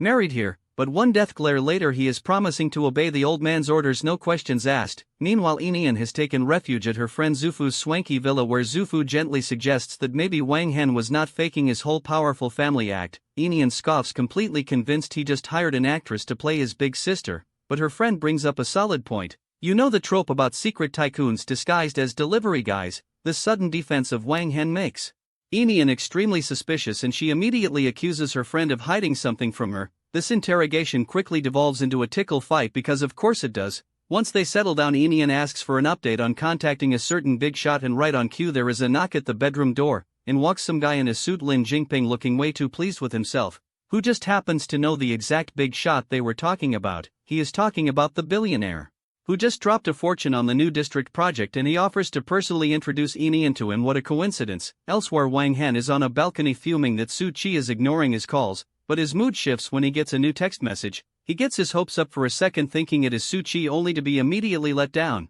It is just the girl he rescued, asking where to return his clothes, and he bluntly tells her to just throw them out. Wang Hen is left holding the marriage bead, wondering how to find this new fiancé, but his thoughts are shattered by a phone call. His subordinate Tai Tu is dead. He is stunned to hear the man drowned while heroically saving others, and back in her room the girl he rescued is crushed. He told her to just throw his clothes out. She is already spiraling, wondering if she will ever see her mysterious savior again, right as her dad barges in, asking why she is so mopey. He insists he knocked, clearly trying to figure out what is on her mind before ordering her to attend the Zhou family's young master's birthday party for him. She immediately refuses, disgusted by the guy who was saved from drowning and then insulted his rescuer, so her dad pivots, asking if she ever contacted that delivery kid. She just tells him Wang Han wanted the clothes thrown away, looking defeated in her dad's eyes, accepting that his matchmaking attempt was a total bust. Meanwhile, Wang Han arrives at the Taishan Grand Hotel looking ready for business. Stepping out of a nondescript van like he owns the place, a whole crew is waiting for him, including guys called Blind Men and Smiling Buddha. Real subtle,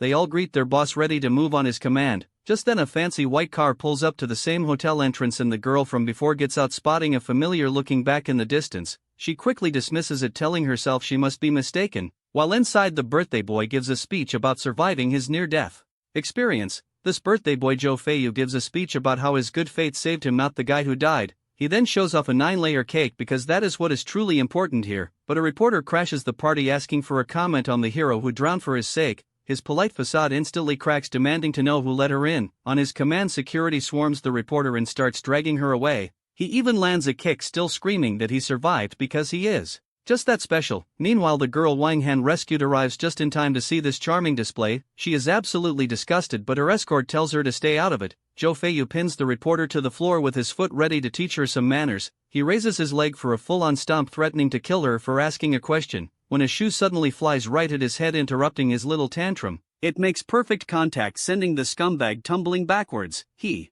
hits the floor in a daze, wondering what just happened.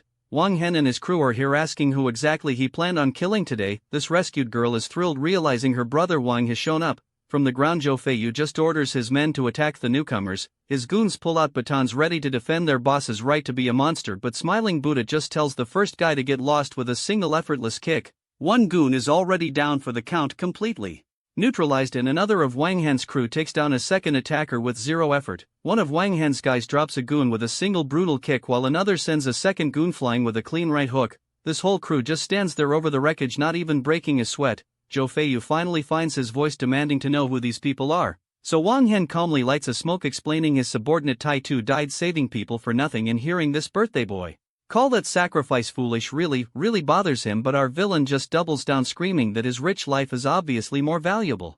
Then he calls in a whole new wave of goons to prove his point. Unfazed, Wang Han offers one chance apologize at Tai Tu's grave. Zhou Feiyu's response is predictable. He orders his men to kill them all with a sigh. Wang Han picks up a chair, noting the offer has officially expired. He brings it down with some serious force, sending the birthday boy face first into his own 9-layer cake. Covered in frosting, Zhou Feiyu can only sputter and rage from the floor, as Wang Han looms over him, confirming that second chances are now off the table. A swift kick to the face follows just for good measure. On the ground, the villain is still trying to process how some hick is doing this to him. Just then, two distinguished-looking gentlemen arrive on the scene, one named Zhou Xinghui. This birthday boy immediately starts crying for his dad to save him. Well, this is getting good. Daddy Dearest just points at Wang Han, ordering his bodyguard to kill him. This rescued girl begs her bodyguard to save Wang Han, who is apparently in danger. So this Grandmaster bodyguard leaps in with a flaming fist, calling our boy an arrogant brat, but Wang Han just casually catches the punch like it is absolutely nothing, and the bodyguard is completely frozen, his ultimate move totally shut down.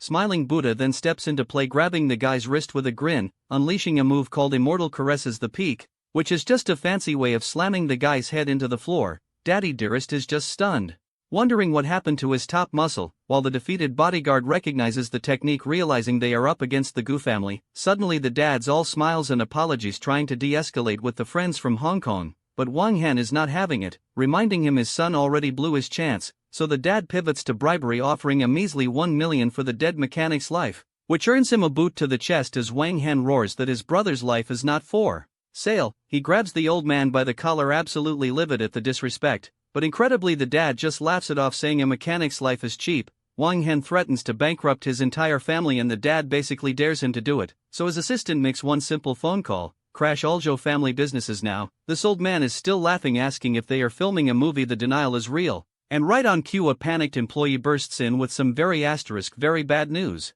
Turns out all their partners have belayed and their factories are shut down by the South China Lei clan. And just then some new big shot from the Lei clan shows up with a wink, making Daddy Dearest immediately switch to full-on bootlicker mode, and now he is on his knees screaming at his son to apologize for the misunderstanding. But Wang Han puts a foot on his back, clarifying there is no misunderstanding at all. This old man desperately tries to name-drop his brother in the military headquarters, so our boy just smirks, telling Blind Man to make a call of his own. One quick check on the Zhou family's military connection is all it takes, and Blind Man gets right on it looking bored as ever. Wang Hen just tells them he is taking the kid, consequences be damned, while the birthday boy is dragged away still screaming for his uncle to save him. This dad gets a call and smirks thinking his powerful brother is on the line, except it is his brother screaming that they have messed with a military big shot. Now the uncle is getting stripped of his rank and the dad is just speechless. Next stop on this apology tour, the cemetery. They are at Taitu's grave ready to pay proper respects, and the birthday boy is ordered to get on his knees, still whining about his rights as Wang Hen shoves him down. Our boy just orders him to kowtow and apologize properly,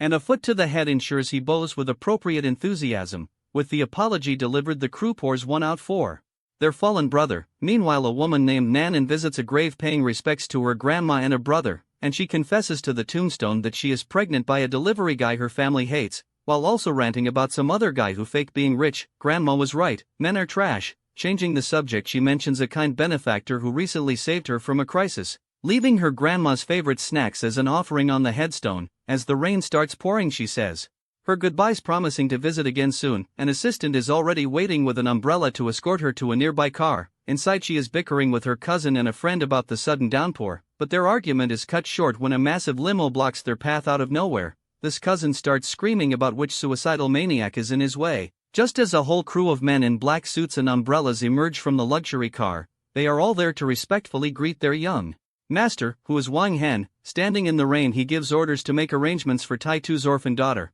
From the other car, Nanan's friend spots him asking if that is the guy she knows. Nanan is just stunned, wondering what on earth he is doing at a cemetery. Then she sees the big shot from the Lei clan, the guy from the hotel, opening the car door for him. Her friend is absolutely losing it, asking who that VIP is, but Nanan has no idea. This cousin, however, recognizes him immediately. It is the crown prince of the Lei clan. With their business done, Wang Hen's entire motorcade pulls away, heading for Taitu's house. Her friend is still reeling, telling Nanan to call him because this is clearly not just some delivery guy. Nanan flatly refuses to call him, saying it is impossible, so her cousin just blames the rain, changing the subject to a big shot she needs to meet, and he gives a seriously slimy smile, confirming it is all arranged. As they drive away, the plan is set to introduce her in 2 days. Meanwhile, Wang Hen's crew arrives at a quiet apartment complex, confirming with the boss that this should be Taitu's place. Wang Hen approaches an old man sleeping on a bench, asking if this is the right house, but the grandpa has no idea who Ironhead is. Total confusion. Our boy clarifies using his fallen brother's real name, Chen Qiang. That name rings a bell, and the old man points them upstairs, asking if they are here for the inheritance, then mutters that his greedy relatives have already seized the apartment. At the top of the stairs, they find a little girl squatting all alone in the hallway. One of the crew is already seething as Wang Hen gently asks if this is her home, and she just says her dad went to a faraway place, which is absolutely heartbreaking. These guys are floored. This is Taitu's orphan daughter. Wang Hen asks why she is not inside, and she explains her aunt and uncle will not let her in, then points to a cardboard box, saying her auntie told her that is asterisk her home now. Lineman is absolutely livid, calling them shameless for making a kid live like an animal, so he just kicks the front door right off its hinges. Inside, 2 relatives are enjoying a seafood feast, completely unaware their meal is about to be interrupted. This uncle screams about his door being kicked in, clearly interrupted from his very important meal, so Wang Hen calmly asks when exactly Taitu's apartment became his property, and this guy actually threatens to call the cops, prompting Wang Hen to ask if he is even human, which earns him a swift knee to the gut for his troubles, sending him and his entire seafood dinner flying across the room. With the trash handled, Wang Hen tells Smiling Buddha to give them a proper welcome, and Smiling Buddha is more than happy to oblige, cracking his knuckles with a grin, delivering a very thorough one-sided beatdown to the screaming relative. After a quick attitude adjustment, they are suddenly begging for mercy as Wang Hen asks the little girl her name.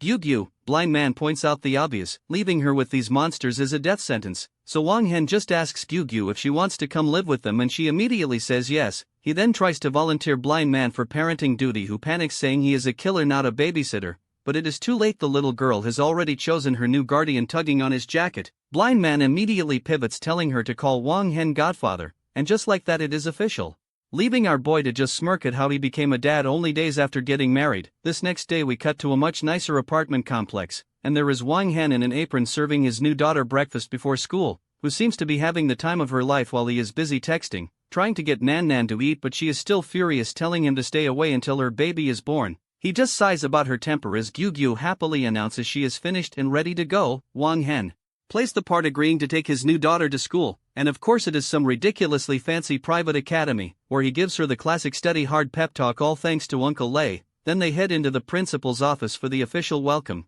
meeting the principal and a certain teacher Zia, and Wang Han is completely stunned because he definitely knows that teacher. She is just as surprised, happily calling out to brother Wang, then immediately asks if the little girl is his daughter, so he just rolls with it, patting her head like a proud papa. This principal, seeing they are old friends, conveniently delegates the tour to her. With Gyu in good hands, Wang Han says his goodbyes to go work, and the little girl waves him off, calling him godfather, while he promises to pick her up later with a smile. This teacher immediately starts prying, asking if he is her real dad, but she is all sympathy after Gyu explains her real dad is in heaven. Outside, Wang Han sits on his bike, already complaining that being a dad is hard. Just then his phone rings. It is a woman asking if her bastard missed her, and he is instantly flustered, asking this eldest princess how she got his number. She orders him to get ready for her visit tomorrow, but he tries to shut it down, saying he is married, which means absolutely nothing to her since she already knows his wife's name. Wang Han is absolutely losing it. This princess investigated him and is coming tomorrow, and of course she hangs up on him before he can argue. This next morning he is back on dad duty, dropping Gyu off at school. Deciding he should probably give his pregnant wife a heads up about the incoming chaos, he texts Nan to ignore a woman with a ponytail, but she just assumes it is another hired actor, leaving him to sigh about how complicated women are before lighting up. Back on the bike, he is just another delivery guy worried about being late, and his next stop is some ridiculously opulent mansion. Our boy cannot help but be a little impressed by the sheer scale of the place, then rings the bell announcing the food delivery has arrived. He offers the pizza box with a polite smile as the door opens, but the woman who answers is a very familiar, very surprised face. Wang Han just plays it cool, calling it a coincidence with a smug little grin, while she dismisses him to her friends as just the delivery guy. Her friend comes over recognizing him, so the woman admits they were junior high classmates, which only confuses the friend who has absolutely no memory of him, so he gives a fake name, Zhang Wei, claiming he was just a forgettable nobody, but a guy in a suit immediately calls him out. There was no Zhang Wei in their class. This new guy then scoffs at the very idea of a former classmate working as a delivery driver, even questioning why a big boss like her would ever know such a person. This suit-wearing clown lectures him about the massive gap between the rich and poor, then pulls out his wallet, asking why the delivery boy is still standing there. With a smug grin he offers a couple hundred as a reward. What a philanthropist. Wang Han is barely holding back while the guy asks if his generous tip is too small. Our boy just smiles, pockets the cash, and thanks the boss for his kindness. At that moment a woman comes downstairs asking if her pizza has arrived, and it is teacher Zia, who was absolutely shocked to see brother Wang at her door. He plays it off with a nervous smile, calling it a total coincidence. This suit is baffled. She knows a delivery guy, but she calls Wang Han her savior. She invites him into rest, but he politely declines, saying he has more orders. Her friend jumps in, mocking him for needing to work, which gets him a sharp rebuke. Wang Han tries to dip out, but teacher Zia runs after him, calling his name. She asks for a ride to work, putting him in a seriously awkward position. This rich friends protest, calling his beat-up scooter dangerous and offering a Porsche instead, except it is not a scooter, it is a high-end sport bike, and everyone is stunned silent. This redhead just glares at her friend completely over his pathetic attempts to show off, so teacher Zia hops on the back, waving goodbye as they prepare to leave. They speed away from the opulent mansion, leaving the others in their dust. Back on the porch the suit tries to get his date to eat, but her mood is ruined. She just blows him off, claiming she has urgent work, and walks away alone. They are tearing through the city streets on his bike, and he checks if he is going too fast for her, but teacher Zia is just enjoying the ride, holding on tight. Suddenly a familiar red sports car pulls up alongside them. It is her rich friend trying to get her to ditch the bike for a luxury car. Our boy immediately tries to pawn her off, not wanting any more trouble, so teacher Zia thanks him by asking him out to dinner this weekend. He gives the classic "I am busy" excuse, desperate to get away. Speeding off while she waves him a friendly goodbye, Wang Han just mutters that he cannot handle women. The stress is real. Later that evening he is back on dad duty, walking Guegua home, promising to cook for her as she happily calls him dad. But when they get to his apartment they find a pair of strange high heels at the door. Steam is pouring out from behind the bathroom door, and out walks the eldest princess in a towel, asking why he is so late. Wang Han immediately covers Guegua's eyes, telling her to get dressed, but the princess just coolly asks who the little girl is. He declares she is his daughter, trying to prove he is a married man, which prompts this woman to tell Guegua to call her mom, and Wang Han absolutely loses it, screaming at her audacity. Wang Han immediately tells the princess not to mess with the kid, but she just leans in and introduces herself as Guegua's new mom, so he quickly sends the little girl off to do her homework, leaving the two of them alone in a very tense living room. This princess immediately gets handsy, accusing him of getting married behind her.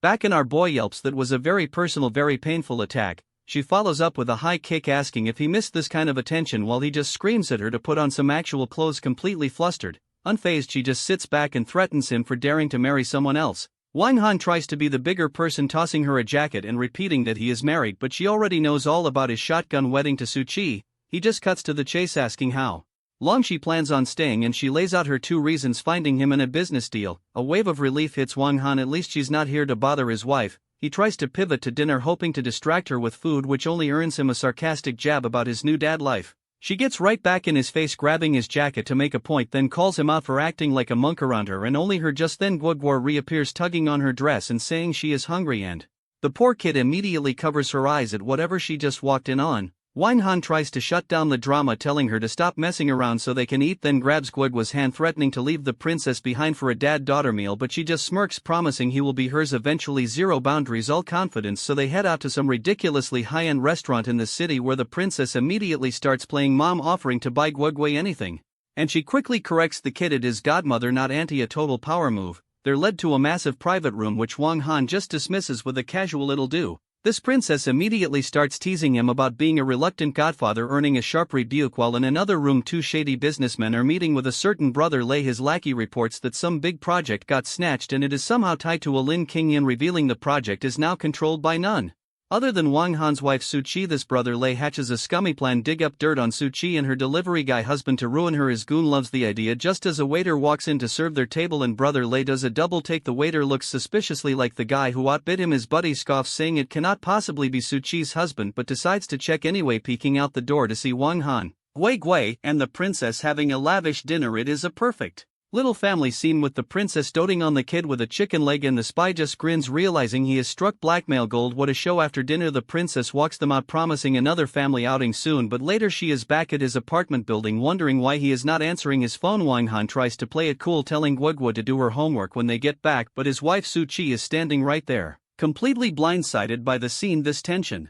just hangs in the air for a beat, and the princess immediately introduces herself, putting on a very friendly face for Suchi. Wang Han scrambles with the worst lie ever, claiming the princess is some distant cousin in town for business. This whole crew just stands there awkwardly, with the princess trying to make a quick exit, but Suchi's suspicious glare says she is absolutely not buying a word of this. Desperate to keep the peace, Wang Han quickly invites the princess to stay for a meal. This princess immediately pokes a hole in his story, asking why a married couple is not living together, so Suchi calls his bluff, telling him to open the door, and he has no choice but to obey. Our boy is now stuck between 2 women, ready for war. Realizing this is a certified battlefield, he tries to defuse the situation by sending Guogwa to her room and volunteering to cook. Left alone, Suchi immediately starts interrogating the princess about his newfound cooking skills. She mentions he only ever cooked for her, which prompts the princess to demand a taste too.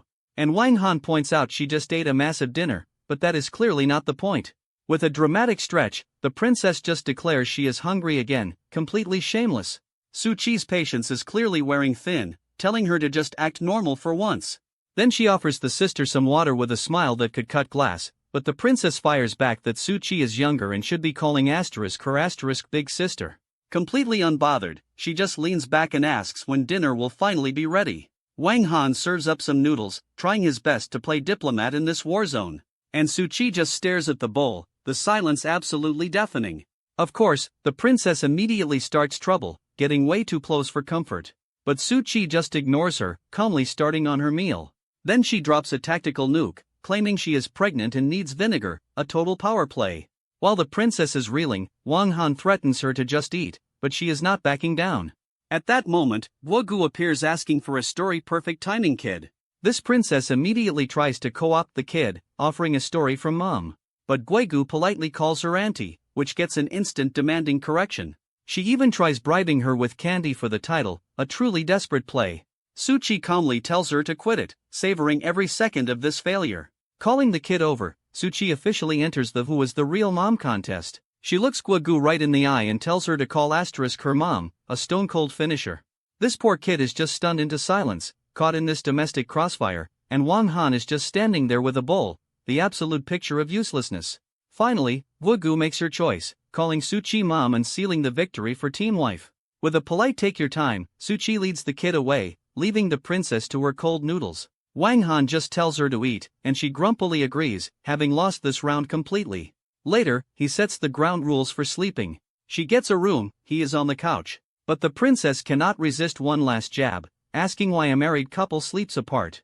Wang Han just tells her to eat and go to sleep, completely over the drama for one night.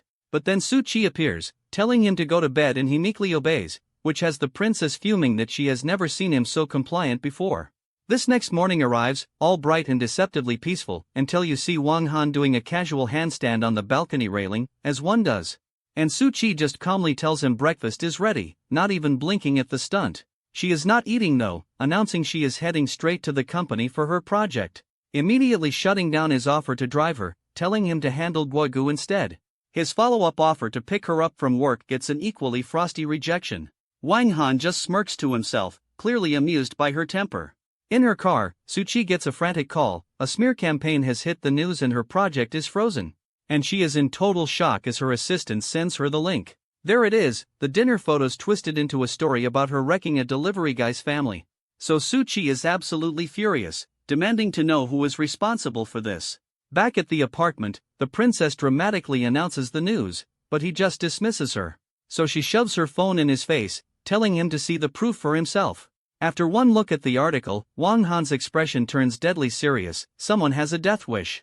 He immediately makes a call to a contact named Wen Long ready to handle this problem permanently. Meanwhile, at a high-end hotel, the real culprit is celebrating. And we meet a young Master Su, gloating in bed with a woman about his victory. This young Master Su is feeling pretty good about himself, basking in his so-called victory. And he is ready to celebrate Su Chi's downfall. What a class act. But his party gets crashed by a boot kicking the door clean off its hinges. Standing in the doorway is a very serious-looking crew, led by a guy with some intense tattoos. And young Master Su immediately recognizes Boss One, his smugness evaporating instantly. This boss tells him to get dressed for a visitor, but our villain tries to play it cool, asking who dare. Which earns him a sharp rebuke. The time for questions is clearly over. Then the real guest of honor steps through, Wang Han looking like he owns the place. And the man with the eye patch, Wen Long confirms his arrival. Young Master Su just scoffs, calling out the delivery guy for being in the wrong place. He just keeps running his mouth, completely oblivious to the danger he is in. Unbothered, Wang Han just calmly picks up a nearby vase, and promptly smashes it right over the loudmouth's head. This villain is absolutely stunned, bleeding, and asking if Wang Han has a death wish. So our boy answers with a backhand that sends spit flying. A swift kick sends the scumbag sprawling to the floor, ending the fight before it even began. And Wang Han yanks him up by the collar, his face already a mess. He demands to know why he'd treat his own sister Su Chi that way, but the guy just spits that she is not his sister. Which is absolutely the wrong thing to say to a man with glowing red eyes. With one final, devastating punch, Wang Han puts the trash right back on the floor where it belongs. Young Master Su tries to bribe Wen Long, offering double to kill Wang Han, a bold move for a guy on his knees.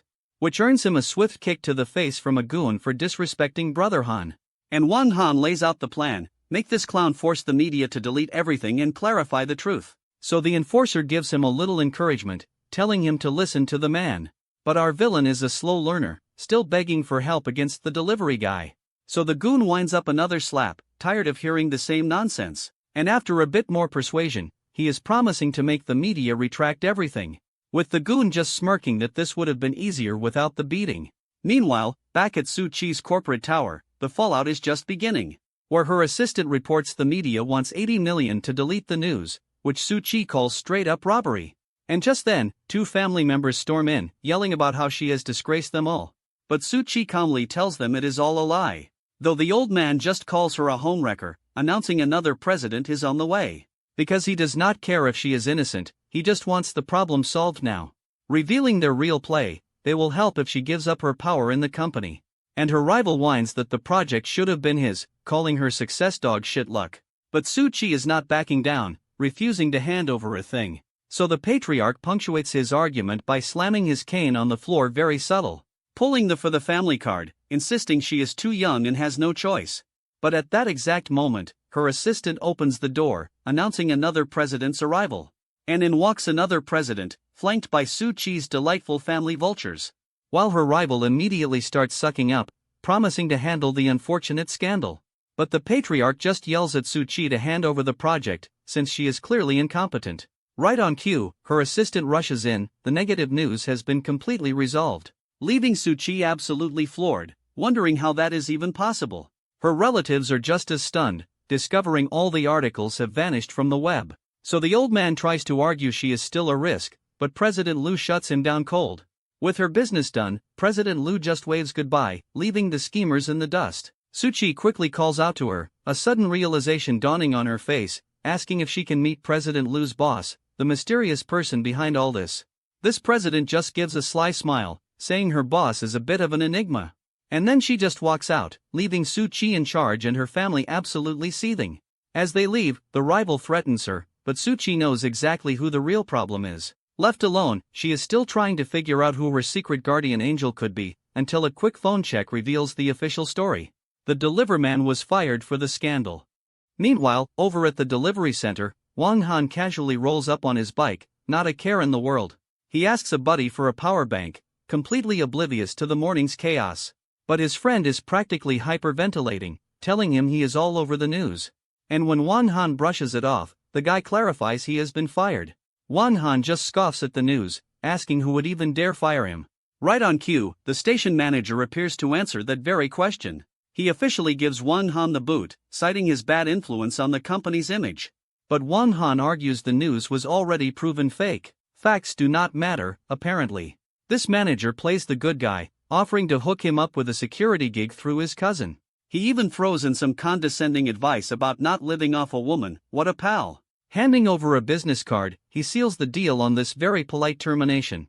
His co-workers give him some parting words, telling him to maybe brag a little less at the next job.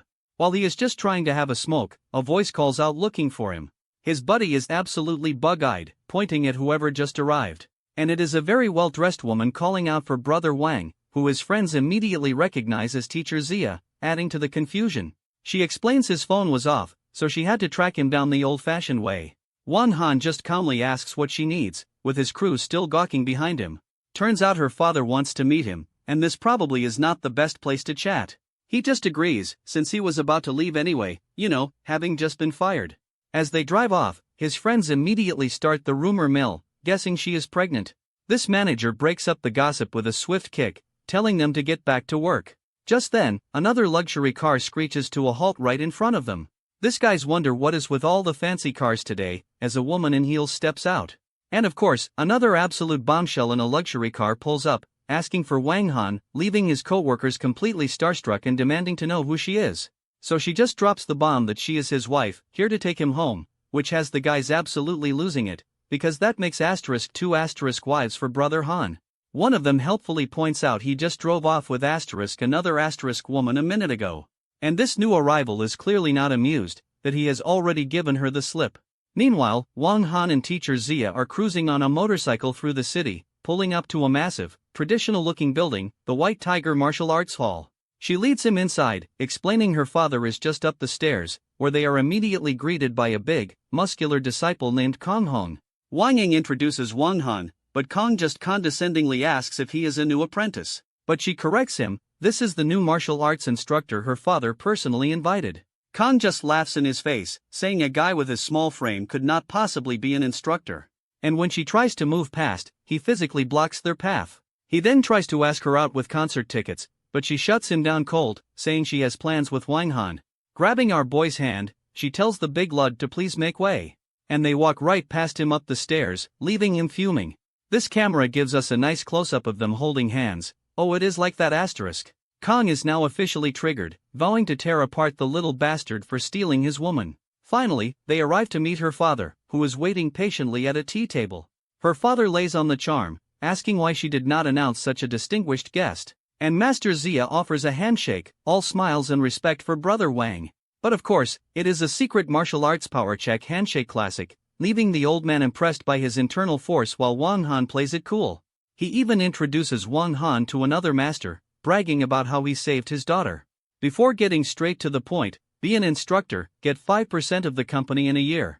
Wang Ying says he does not need money, but Wang Han's like, actually I am broke and unemployed. So the master laughs and pivots to a salary, 50,000 a month, which Wang Han accepts on the spot, not even a second of hesitation.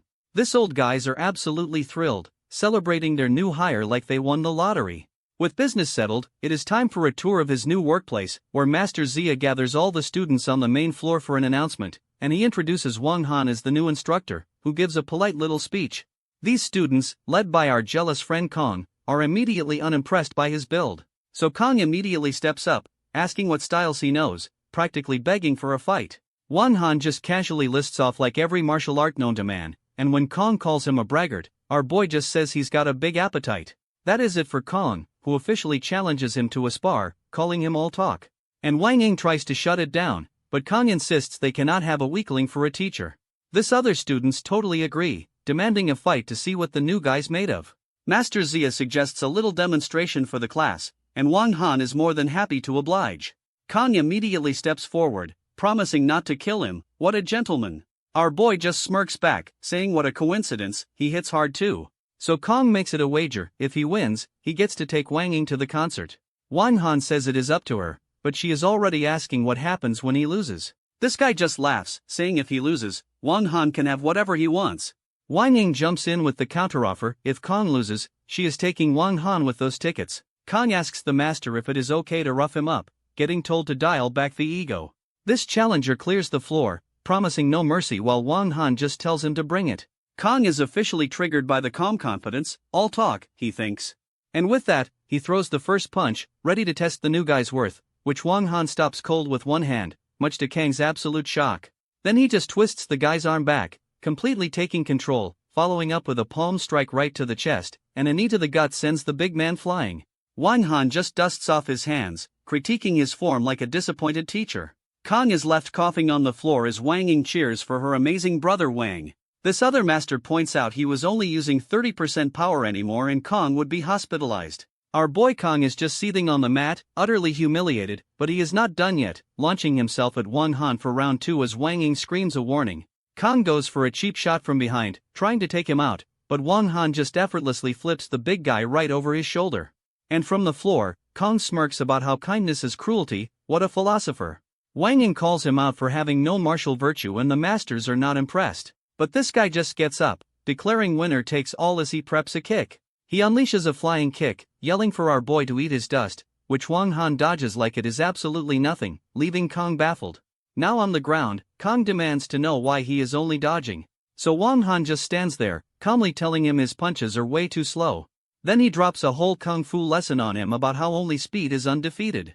But Kong is having none of it, telling him to shut up and fight. He throws a wild flurry of attacks and Wang Han just dances around every single one, blocking another punch with a taunt. Is this really all the skill he has? After 15 years of training, Kong is officially done playing and now he is going for the kill. This other master recognizes the move, a lethal elbow to the heart. This is not a spar anymore. Leaving Wang Ying to watch in horror, completely terrified for Wang Han, but our boy stops the killing blow with one hand, casually saying, "I told you, you were too slow." He finishes, looking down at the utterly stunned Kong, and with one swift kick he sends the senior student flying across the mat. This entire class is stunned, he took out their senior with a single kick. Wang Ying is completely smitten, hanging off his arm and calling him amazing. While the old masters are already calling him a grandmaster-level son-in-law, Wang Han plays the good guy, apologizing for hurting the disciple, but Master Zia is just thrilled. While Kang's buddies are told to call an ambulance, our boy gets invited upstairs for a chat, but a quick phone check reminds him he is supposed to be delivering food to a mother and child. He then notices a message has come through from his wife, Su Chi. She heard he got fired and found him a new job, so he texts back about his 50K salary. She thinks he is lying. You can just feel his annoyance at her total lack of faith in him, so he just sends a picture of the contract, which shuts her up pretty fast. She then mentions she is off to meet a very important person, and after a bit of jealous prodding, she clarifies it is the big shot who gave her a project. This is a problem because he is the big shot, which means she is walking right into a trap. He immediately calls for a trace on Su Chi's location, getting a bratty no for an answer. After insisting this is deadly serious, his contact finally agrees to check. This news is not good. His little wifey is currently drinking with another man. It gets worse as his contact reveals the guy just spiked her drink. Wang Han is absolutely furious, his protective instincts flaring up. Hopping on his bike, he makes a simple promise: he is going to kill that bastard. He tears through the city streets, racing to get to her in time, and the destination is a very fancy hotel, where some creep is having a villainous little chuckle. Inside the hotel room, Su Chi is passed out on the bed, and the creep gloats about how he spiked her water instead of the wine. He is in full-on villain mode, rubbing his hands together like a cartoon. His brilliant plan is to film her, and use it to blackmail her delivery guy husband. With his phone ready, he announces the show is about to begin, right before the door gets kicked clean off its hinges. Han storms in, and this dude's first complaint is about the do not disturb sign. This creep is absolutely stunned, stammering about how he even found them. Not waiting for an answer, Han just lunges at him. He makes his intentions very clear, he is going to kill him. A brutal punch sends the guy's head snapping back, leaving him completely dazed from the impact. This creep throws a desperate punch back, which is a terrible idea, and Han just sidesteps it, delivering an elbow to his back. That sends the scumbag flying across the room. On the floor, he immediately starts bargaining, name-dropping his powerful grandpa. Han's response is to just bring his foot down hard, stomping his face while the guy threatens to kill his family. Our boy tells him to worry about surviving today, and the threats instantly turn to begging. Now he is just a whimpering mess on the floor, completely defeated. Han finds Su-Chi on the bed, delirious from the drug he just stopped, and he absolutely unloads on the creep who can only call him an animal, before turning his attention to his wife, helping her drink some water. This scumbag on the floor makes a desperate call for help to his grandpa of all people, but Han's shadow looms over him, and that call is about to be disconnected permanently as a swift kick sends the phone shattering against the wall. A little later they have relocated, with Han calmly waiting and the creep face down on the floor. Then an old man with a cane walks in, respectfully announcing his arrival to the young master, and Han, looking completely unbothered, just asks if the trash on the floor is his grandson. This old man apologizes for his grandson's behavior, while the idiot begs grandpa to kill Han. Read the room, dude. He is still confused, asking why grandpa did not bring backup to save him, which earns him a cane to the head as the old man screams about getting them both killed. Another brutal smack follows, with grandpa telling his grandson to shut his mouth. Now the creep is bowing on the floor as his grandfather asks Han for judgment. This realization finally dawns on the scumbag's face, this guy is his grandpa's boss. Han just takes a drag, reminding old Lin about the rules of their sect. And the old man confirms the punishment for this crime, getting told to do it himself. Turning to his grandson, he calls him an animal who has disgraced the entire family, and the old man stands there, trembling with the weight of what he has to do, before bringing his cane down with brutal finality, carrying out the sentence himself. Su-Chi wakes up completely disoriented, wondering who the hell was screaming. And her friend rushes in, relieved she is okay and demanding to know where that creep went. Her memory is a total blur, only recalling someone busting in to save her. This friend is just focused on getting them both out of there, safe and sound. But as they are about to leave, something on the bed catches her eye, a small, familiar-looking bead which she guesses must belong to the mystery rescuer. Su-Chi examines the dragon emblem, pretty sure her friend is right. They finally leave, with Su-Chi now on a mission to find her hero and get some payback. Meanwhile, Han watches from the doorway, just assuming she bolted out of fear. He has got to get back to his other business before the old man gets angry. Then a sudden panic hits him, his precious bead is gone, maybe he dropped it at the dojo. Elsewhere, a whole new set of villains are having a family meeting about getting wrecked by a delivery guy. This bruised-up dude insists Han is connected to the Black Dragon Society. But a new guy in a bow tie just scoffs, completely unimpressed by their reputation. His brilliant plan is to just kill Su-Chi to get their family's power back simple.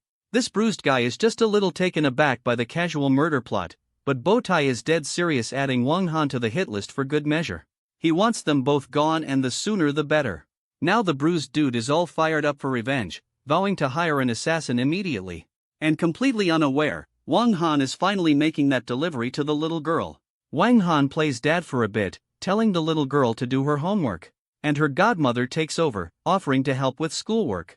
But our boy is still worried about Su-Chi after everything that just went down. He texts to offer her food and she just says she is coming home, which he takes as a sign she is not up for much, right before his phone rings again. It is his brother-in-law Sulu putting on a whole apology act and inviting him to dinner. And the second he hangs up, that bruised face twists into a very obvious it is a trap smirk. Han is immediately suspicious, wondering when this clown suddenly grew a conscience. Elsewhere, a whole new scene kicks off with a guy saving a policewoman from a falling object. And she is not happy, yelling about someone assaulting an officer. Turns out she was in the middle of an arrest, pinning some other guy to the floor. This guy who saved her just watches, thinking she is pretty fierce. While she is on her radio calling for backup, he decides to make his move, trying to play the innocent hero, calling himself a model citizen of the city. She is completely unimpressed, pulling out a spare pair of cuffs just for him. He cannot believe it when she tells him to cut the act and come to the station. His pleas of misunderstanding are ignored as she slaps the cuffs on him, declaring that the police will sort out who is good and who is bad, which is how he ends up at the police station for his good deed. Now in cuffs, he calmly asks the officer for a glass of water, cool as a cucumber. She is not impressed by his request, asking if he thinks the station is his house. But then her chief walks in, congratulating her on single-handedly catching 2 major dealers. And she gets all flustered, trying to explain that she just got lucky. So the chief asks if she knows who the mystery helper was. She has no clue. Which is when the cuffed guy tries to take credit, only to get shushed immediately. And now the chief is just confused, asking who this new person is. So she dismisses him as just some random guy she arrested while he protests his innocence. Right before another officer runs in with a file, announcing they have ID'd the real hero. And the photo in the file is of course Wang Han, leaving the entire room stunned as the chief orders them to uncuff him now, and with a quick click he is finally free. Which leaves the officer completely mortified while he gives her a smug "I told you so." And his little jab makes her absolutely furious. But Wang Han checks his phone, realizes he is late and makes a run for it, leaving her fuming as he bolts out of the station. Then he hops in a cab, begging the driver to speed up, who gives him a lecture on safety. So Wang Han pulls out the universal motivator, a huge wad of cash, which immediately sends the driver's foot slamming down on the accelerator. And suddenly this cabbie is a pro racer, vowing to get him there on time, because his destination is a building completely engulfed in a massive fire.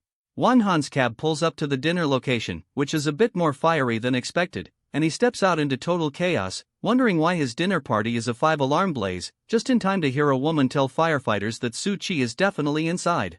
That news hits him like a freight train. His wife is trapped in there. So he grabs the woman, frantically confirming Su Chi is still in the villa, before immediately ditching his jacket and sprinting straight into the inferno. While everyone else screams that he is a lunatic with no protective gear, this woman who gave the bad info just starts praying, having sent our boy to his doom. At that exact moment another car pulls up to the scene, and out steps Su Chi perfectly fine and very confused about her house being on fire. This older woman's face just crumbles, realizing she sent a man to his death for literally nothing, and Su Chi asks who could possibly be inside the villa. Only to be told some tall hero heard she was trapped and charged in to save her. She immediately realizes it is Wang Han and tries to run in after him, screaming his name. Absolutely breaking down while the other woman prays for his already melted bones. Thanks for the support, lady. But Su Chi is just inconsolable, held back as she wails for him, and as the firefighters hose down the building, she is already mourning him. Right before a silhouette bursts out of a second-story window in a cloud of smoke, landing on the lawn literally on fire as firefighters rush to help him, and after they douse him he just stands there, complaining that it burned like hell. Su Chi sees him, singed and bruised, and just screams his name. Then she is hugging him, calling him a stupid idiot with a death wish, and through tears she asks what she and their child would do if he died. Wang Han just holds her close, trying to reassure her that he is okay, which earns him a few light smacks as she scolds him for the scare. While the woman who sent him in there suggests a hospital, but he is having none of it, they all turn to watch the firefighters finally get a handle on the inferno, and Wang Han knows exactly who to blame for this little bonfire. Su Chi gently wraps a blanket around him, just wanting to get him home. Later that night they have finally settled back in at their apartment, where he explains the dinner invitation was a trap and she is livid, but she has got a plan of her own. She installed security cameras. This footage confirms it all, showing Su Chi and his goons arriving just before the fire, so Wang Han tells her to eat, promising they will deal with them tomorrow. She is absolutely not over it, vowing she will never forgive them.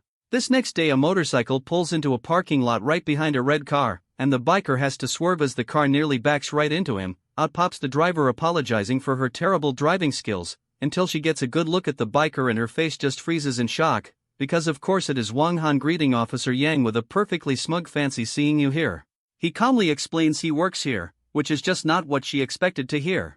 And it turns out she is an apprentice at this dojo while he is the new guy. Then a couple of students walk by, respectfully calling him Master Wang, and Officer Yang's brain just short-circuits at the idea of him being an instructor. She immediately calls him out, reminding him he could not even handle her back at the station. As he tries to walk away, she demands a fight to prove he is not a total fraud. Wang Han pulls the "I do not fight women" card, which just makes her angrier.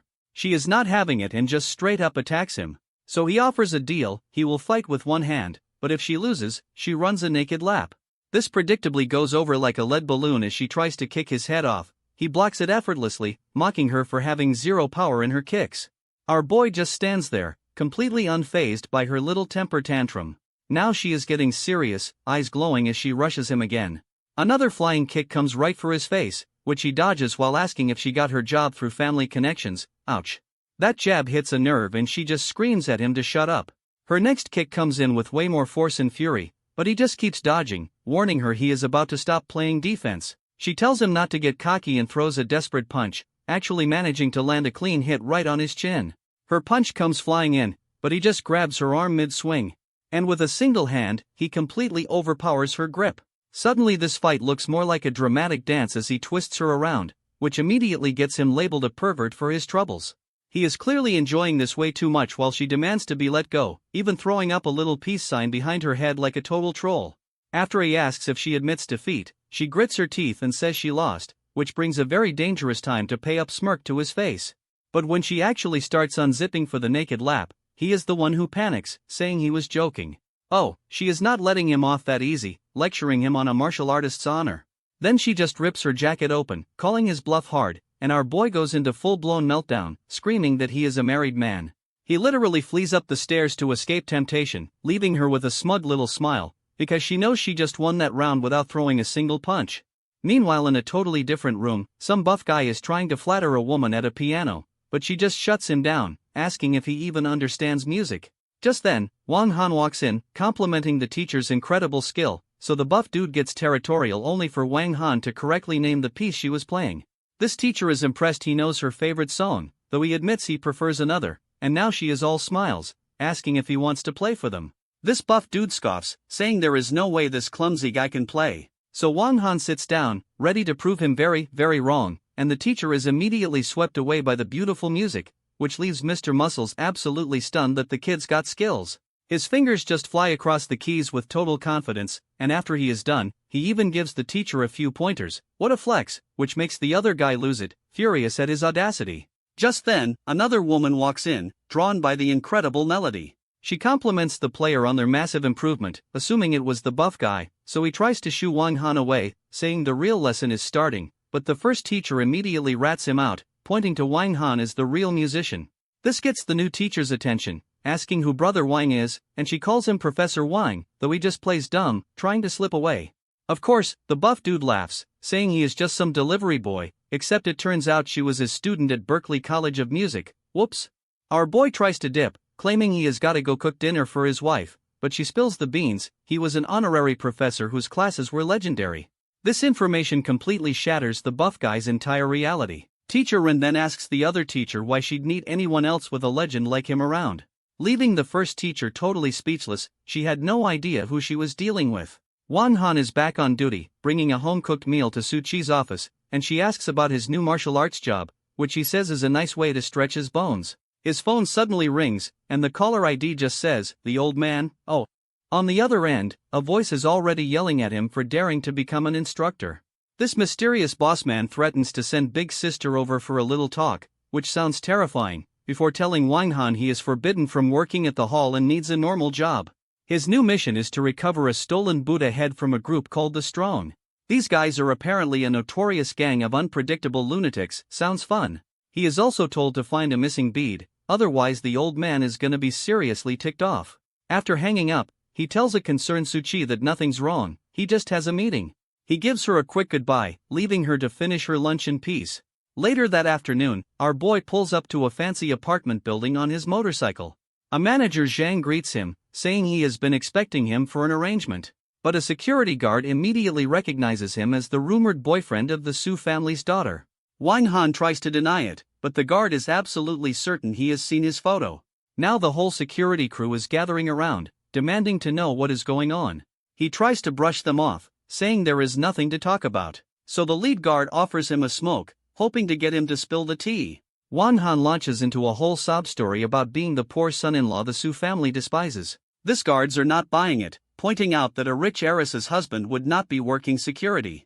This lead guard smugly tells Wang Han he was right about the Su family moving in, and our boy is genuinely shocked, asking if she really bought a house here.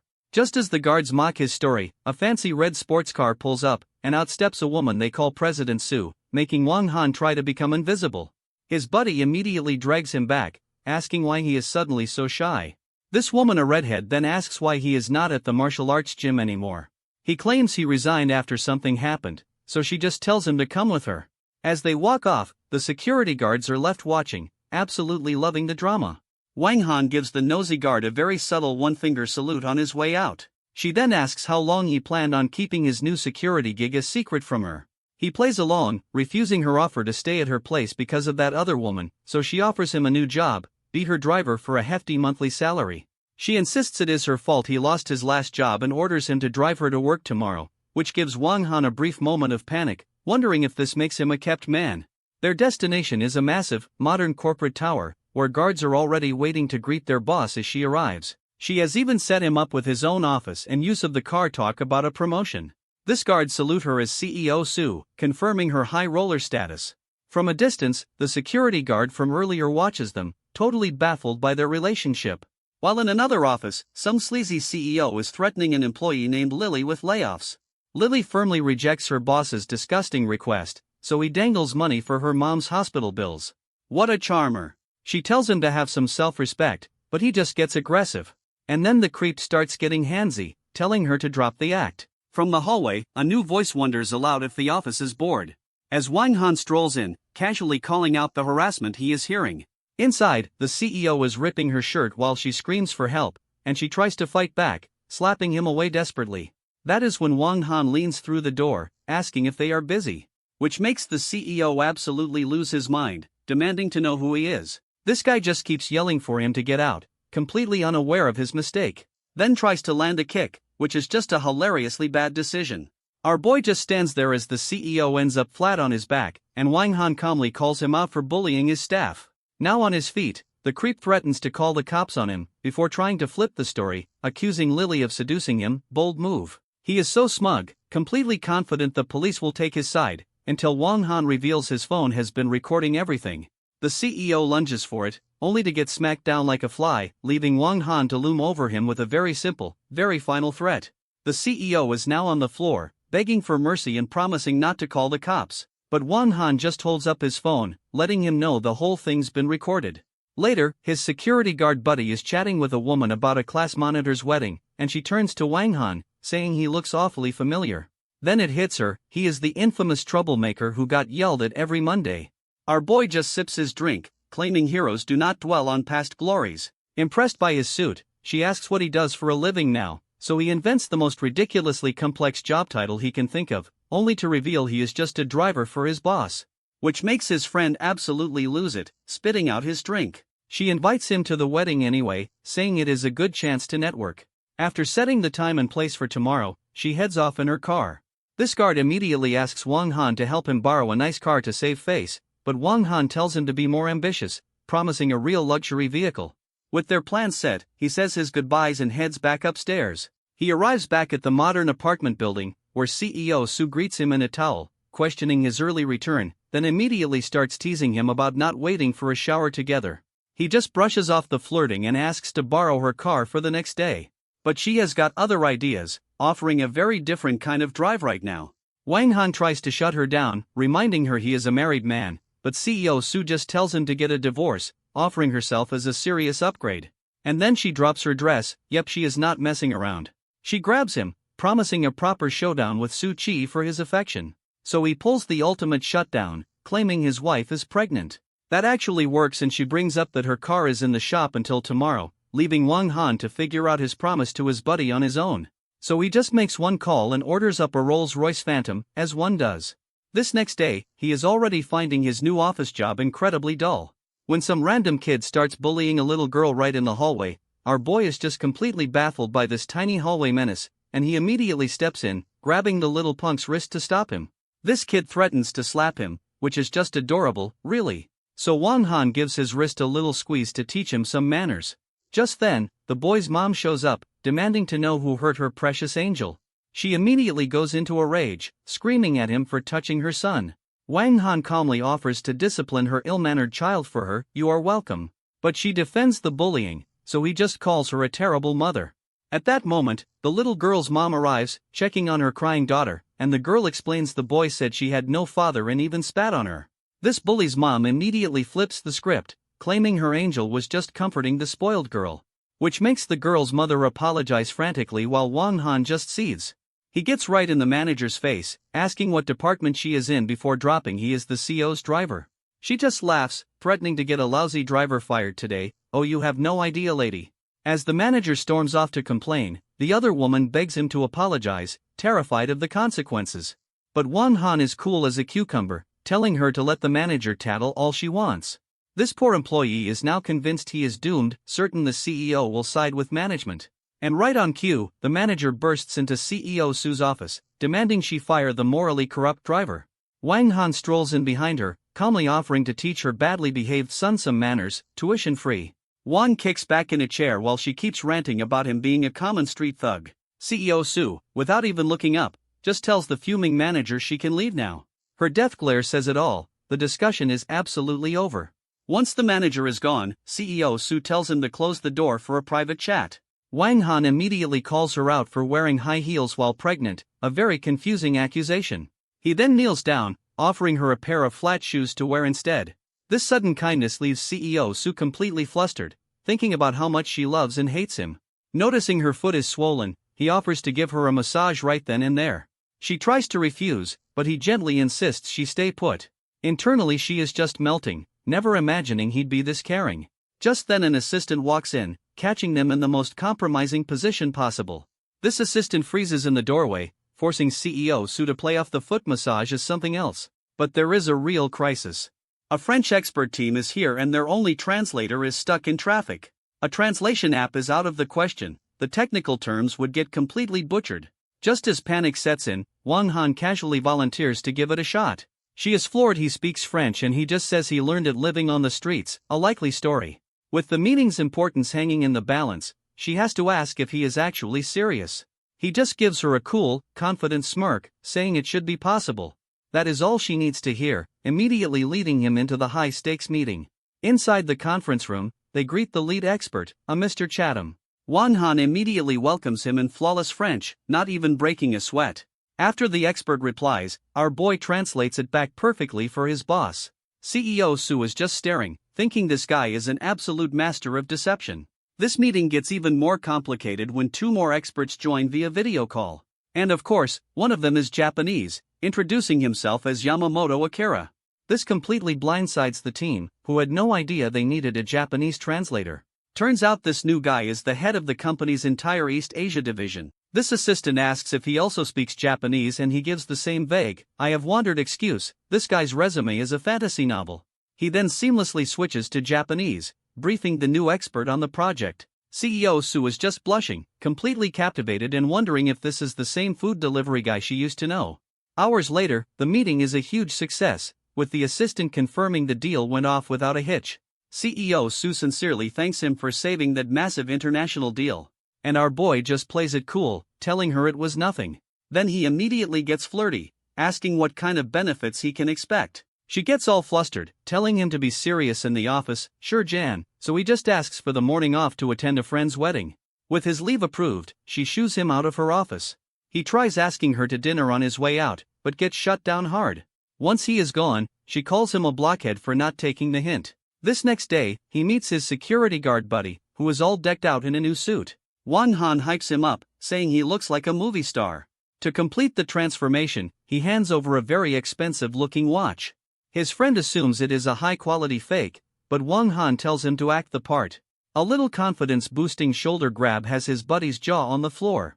And then the Rolls-Royce pulls up, making his friend call him Godfather, as he should. This guy immediately starts stressing about the rental fee, promising to pay him back. Wang Han just calls him pathetic and holds the door open like a true chauffeur. Inside the car, he reassures his nervous pal that his crush will be totally impressed. They arrive at the fancy hotel, ready to make a grand entrance. But a glance at the wedding photo reveals their classmate is marrying a very, very old man. As his friend gawks, Wang Han learns the groom is a founder of the Su family company. Interesting. His buddy gets called out by the woman from before, Song Kian, for being late. After a quick compliment on his suit, he begs her not to blow his cover today. She just grabs his arm, saying their old classmates are already waiting upstairs, and the whole crew heads into the ridiculously fancy hotel for the wedding. Inside, they run right into a reunion with their old teacher, Mr. Fong, who is telling another classmate he only remembers two students, Goofy Dachin and the troublemaker, Wang Han. This teacher and some other guy with a ponytail are holding court at the table. As their group approaches, the teacher immediately recognizes Song Kian, showering her with compliments. While Won Han is politely offered a seat playing the part of the silent chauffeur perfectly, when Song Kian introduces CEO Han Dachin, the teacher cannot believe his eyes. So of course, the first question for the new CEO is what he does for a living. Wang Han jumps in, proudly announcing his friend is a media company CEO. The con is on. Then he introduces himself as the driver, asking how the teacher could forget the other memorable student. This ponytail dude immediately starts mocking him, finding it hilarious he is a driver for his own classmate. This condescending lecture continues, saying everyone expected more from him. What a disappointment. His buddy, the fake CEO, is just trying not to spontaneously combust from the awkwardness. Dachin tries to smooth things over, saying they are all classmates and should just get along. But the jerk just pivots to bragging about the bride's rich husband, who makes millions. This gets the teacher going on about how successful the class is, officials, business owners, and then he throws in even drivers, a direct shot that Wang Han just eats up with a smirk. Just then, another classmate arrives, apologizing for being late while the teacher greets her. After some flattery from the teacher, she immediately asks where big idiot Dachin is. This ponytail guy corrects her, saying Dachin is a company president now, which she finds hilarious. She absolutely loses it, cackling that he is just a security guard at the bride's husband's company. This gets ponytail dude thinking since Wang Han was the one who spun the whole CEO story. She calls Dachin out for the ridiculous lie, and he just begs her to give him some face for the day. But she just keeps laughing, mocking him for caring more about appearances than reality. Wang Han has finally heard enough, stepping in to ask if she is done with her little performance. His glare is pure ice as he asks if she needs him to make room for her to laugh. Unfazed, she quietly threatens him with the classic, "Do you know who my husband is?" line. Ponytail guy tries to break the tension, calling for a toast to their old teacher. And so they all raise their glasses for the most uncomfortable cheers of all time. Dachin, completely stressed out, just chugs his entire glass of wine in one go, which he immediately coughs up in a spectacular, bloody-looking spit take. This wine sprays directly onto the mean girl's dress, perfect timing really. She explodes, calling him disgusting and demanding he pay $38,000 for the ruined outfit. Dachin's face just goes blank, his brain short-circuiting at that number. He stammers an apology, offering to wash it, but she just keeps screaming for the money. Ponytail guy helpfully adds that $38,000 is basically Dachin's entire annual salary. What a pal. But Won Han steps up, phone out saying CEO Han does not sweat small change and asks for her account number. Ponytail guy immediately starts mocking Won Han's salary, offering him a job. What a philanthropist. Just then, the mean girl's phone dings with a notification, $38,000 received. But she is still furious, vowing to have her husband get CEO Han fired for the disrespect. And right on cue, she spots her husband arriving, waving him over. This new guy, her husband, explains he had a little trouble parking the car. He says he accidentally scratched another vehicle, prompting Wang Han to ask for the license plate. And with a perfectly timed smirk, our boy confirms that is President Han's car. His wife calls it a beat-up car until her husband drops the repair cost, a cool 700,000 yuan. She absolutely loses her mind, unable to process how a scratch could cost that much. Wang Han calmly clarifies the car's model, a Rolls-Royce Phantom. Ponytail dude and the teacher are stunned, realizing that was the car they saw at the entrance. To drive the point home, Wang Han just dangles the keys for everyone to see. This couple immediately accuses them of renting it, but he insists they will be paying for the damage. So the wife tells Ponytail guy to use his government connections to look up the real owner. He pulls out his phone, ready to expose their little lie for the whole table. Dachuan starts to crack, trying to confess it is a rental while the teacher scolds him for being vain. But the search comes back anonymous. It is registered to a company, but they did get a phone number. With a wicked grin, the wife decides to call the real owner herself and end this farce. As she dials, a phone on their own table starts ringing and the whole room goes silent. Wang Han just places his phone down and puts the call on speaker checkmate. This phone on the table keeps ringing and the whole room just stares. The call is coming from inside the house. Ponytail guy confirms his insider was right, telling the wife the car is absolutely registered to Wang Han. This completely shatters her reality, her brain unable to compute how the driver owns a Rolls. Wang Han twists the knife, calmly telling them the repair shop will send the bill for that 700,000 yuan scratch. Then he drops the act, announcing CEO Han is a tycoon's grandson who was just testing them and they failed spectacularly. This entire table is just frozen in stunned silence, their minds completely blown. And right on cue, the happy couple, the bride and her ancient groom, show up to greet their guests. Everyone awkwardly raises a glass for a toast, trying to pretend the last 5 minutes of humiliation did not happen. This bride does not even recognize them until another classmate points out Won Han and Dachin. After finally remembering them, she asks the classic reunion question, "So what are you guys doing now?" This mean girl from before just cannot resist, smugly announcing that Won Han is a driver. But the party gets crashed by a new arrival, a tattooed thug who immediately gets handsy with the bride. Ponytail guy recognizes him as Wen Long from the Black Dragon Society, a guy you do not mess with. This gangster is all over the bride, while her terrified husband just watches, completely helpless.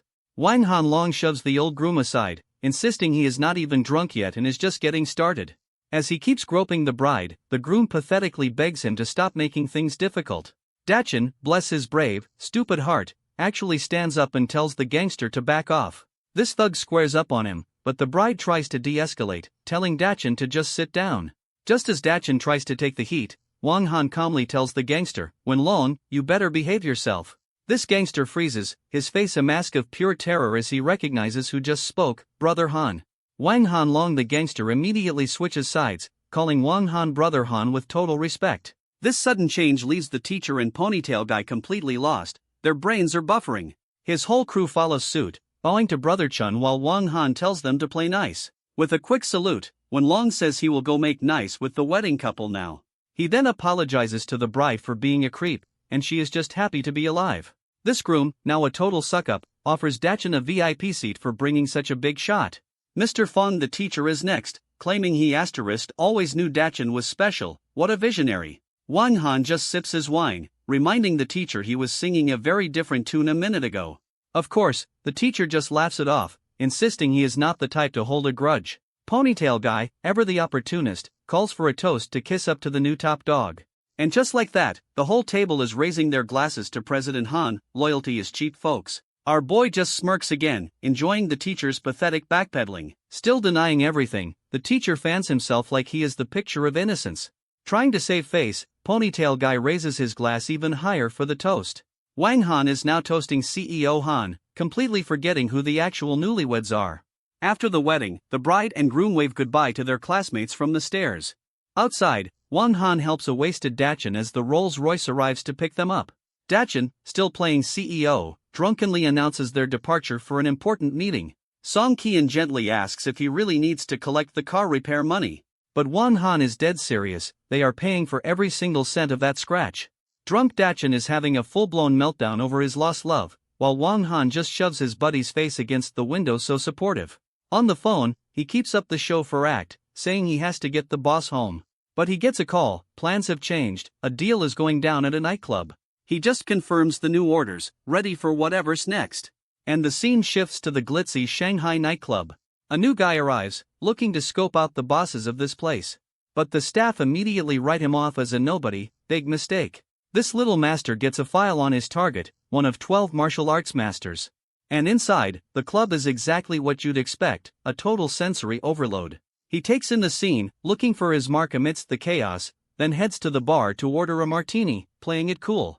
This whole place is buzzing with youthful energy as he waits for his drink. And the bartender slides over the freshly made martini. Just as he grabs it, some girl with cat ears stumbles right into him, and he is shocked to see who it is, a familiar face.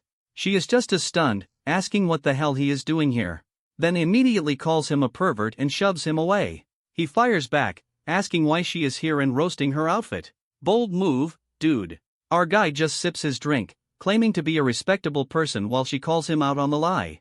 Our guy gets the signal on his phone, the transaction is officially on. He brushes off the cat ear girl, warning her to get out before things get messy. Down the hall, he approaches the VIP room, complete with a two-man security detail. Lighting a smoke, he confirms this is definitely the place. This guard tries to stop him with a QR code, because even thugs are high-tech now. But these bouncers are immediately sent stumbling back in shock. Because he has already taken them both down with barely a flick of his wrist, a quick flash shows him dodging the first punch with ease, then countering with a brutal elbow to the second guard's gut. And one final shot sends the first guy flying backwards. He sighs over the downed guards, concluding that violence was the only solution. What a philosopher. Stepping inside, he crashes a room full of suits mid-deal. A bodyguard in shades immediately pulls a gun on him. But our guy just calmly announces their little business meeting is cancelled. This gunman gets held back by another suit, who is clearly trying to de-escalate. This of course infuriates the boss, who orders his men to attack. Two bald goons with batons charge forward. The B team has arrived, so he just rips a decorative panel right off the wall, and uses it to absolutely flatten the first attacker. This boss can only stare, completely stunned by the sudden chaos. The suit in charge recognizes Wang Han is from the 10 Elder Society, but does not know his name. So our boy just casually introduces himself, Wang Han. This guy immediately switches to full-on grovel mode, calling him ninth young master and ending the deal. But the original hothead boss is not having it, pulling his gun and declaring this is his territory. In response, Wang Han just hurls the decorative vase right at his face. It connects perfectly, knocking the gun right out of his hand. So much for being in charge. Standing over the downed goon, he drops a cool line about watching your mouth. Then he just sits down, lights up, and gets right back to business, asking for the Buddha head.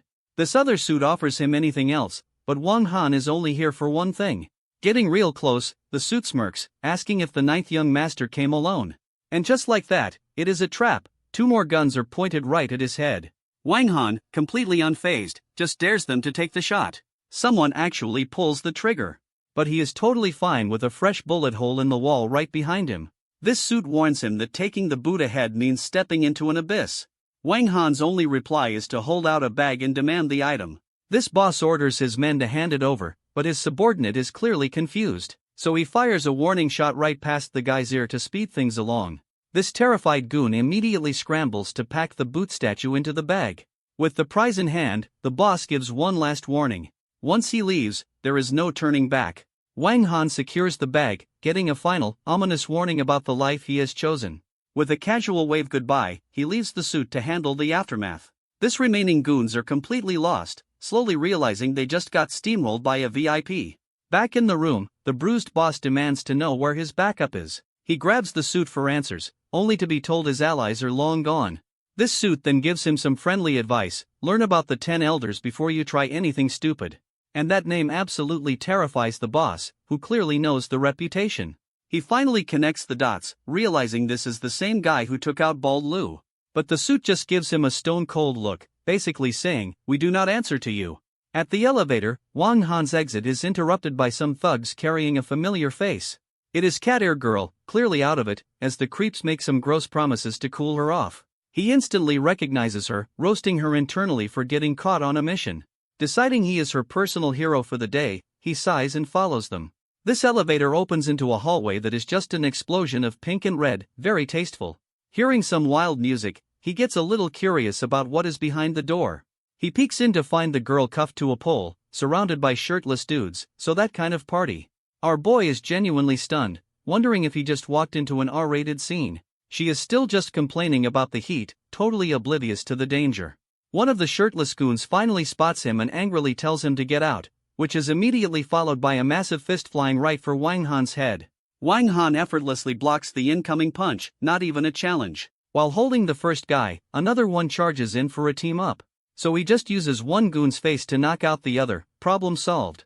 A third guy with his pants down tries the "do you know who I am" routine, a classic. And Wang Han's response is a swift kick to the jaw because no, he does not care.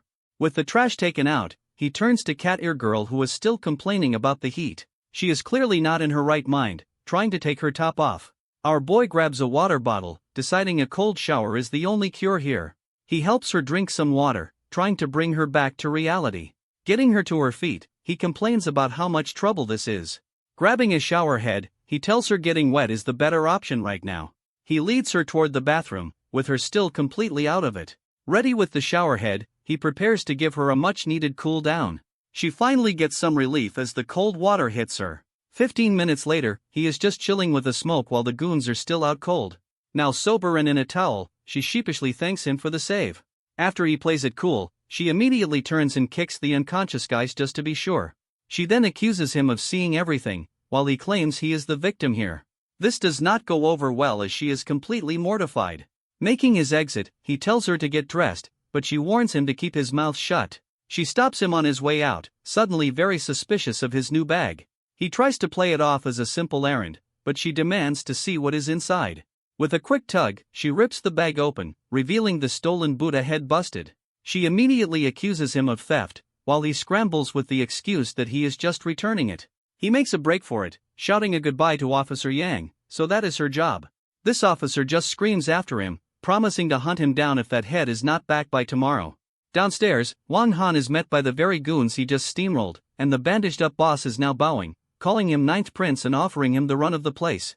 Our boy just brushes it off as a misunderstanding before asking for a ride home total power move. This boss immediately orders a carriage for him, while Wang Han takes a call. On the phone, he confirms he has the goods, but decides he will hang on to them for a while. Which immediately backfires as he realizes Officer Yang is now going to hunt him relentlessly. Later, he is in an apartment telling some woman in lingerie to put some clothes on, but she just smirks, saying clothes are pointless when he is around. He tosses her a jacket, warning her that someone named Gyu Gyu is coming home soon. She asks where his asterisk wife Suchi is, and he just snaps back that it is none of his business. Ignoring her completely, he texts his honey to order some light food for delivery. This scene transitions with a shot of the daytime sky, and now the woman is following him outside, claiming he belongs to her during the day. He calls her out on her nonsense, so she threatens him to pay back his debt with his body if necessary. As Wang Han walks with his companion, they stumble upon some loan shark shaking down a woman. This lead goon grabs her, making some seriously creepy demands for the night. But the woman being harassed suddenly recognizes Wang Han, which gets the thug's attention. Wang Han tries to explain he lives nearby, but the thug just escalates with insults. Our boy steps in, telling them to knock it off and stop causing a scene. This thug pulls out a contract, insisting he is just a humble debt collector doing his job. His excuse is that she only paid the principal, not the insane interest they tacked on. So Wang Han just pulls the woman behind him, officially getting involved. He asks for the total, and the thug smugly names a ridiculous price. This woman tries to protect him, telling them to leave him out of it. This gives the thug a gross idea, offering to waive the interest for some quality time. But before anyone can react, Wang Han's companion delivers a lightning-fast kick to the guy's jaw, sending him flying to the ground in a heap of his own bad decisions. She then stands over the mess and drops a bombshell. "I am Wang Han's wife." Wang Han is completely blindsided, trying to tell the other woman she is just a friend, awkward. Wang Han, now back on his feet, orders his crew to grab both women, clearly not caring about the drama. His two goons charge forward, ready for some payback for their boss's face, and she just effortlessly launches into an aerial kick, taking one down immediately. This second goon gets a brutal elbow for his trouble as she calls them pathetic. In seconds, all three thugs are on the ground, completely stunned by her skills. This self-proclaimed wife stands over the goon, clearly not done with her fun. Wang Han tells the other woman, Sister Lily, that he is heading to the company, but she is worried about leaving the fighter alone. While the thugs beg Grandma for mercy, Wang Han just casually reassures Lily they will be fine somehow. Yeah, she is definitely enjoying this, telling the down goon to get back up for round 2. Sister Lily is still concerned about the lone woman, but Wang Han is ready to leave. This goons continue to grovel, promising they have learned their lesson from Grandma's beatdown. We cut to a massive, imposing corporate building, signaling a change of scene. Inside, Wang Han brings lunch to a woman at her desk, who immediately complains it is late. He explains there was a delay, and she actually compliments his improved cooking skills. Her meal is interrupted by a frantic phone call. Someone's begging Darling to save their dad. It is her dad, Suchi, who has apparently gambled away 3 million and got himself kidnapped, again. Completely fed up with this routine, she just hangs up on him mid-plea.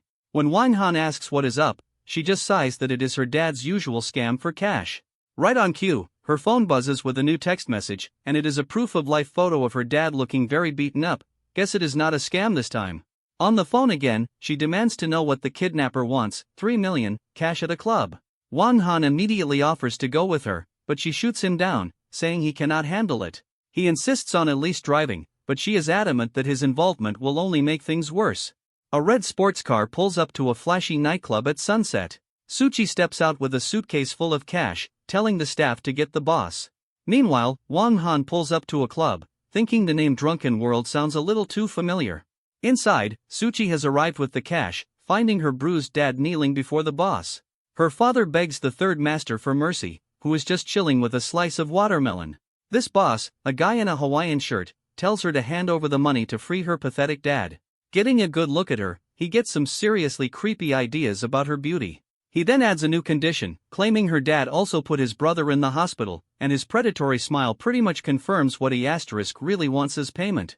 In a stunning display of parenting, her dad actually tells her to make a sacrifice for him. Suchi's response is a swift slap right across the creep's shameless face. Absolutely furious, the boss grabs a wine bottle and orders his goons to hold her down. His goons restrain her as he approaches, ready to teach her some manners.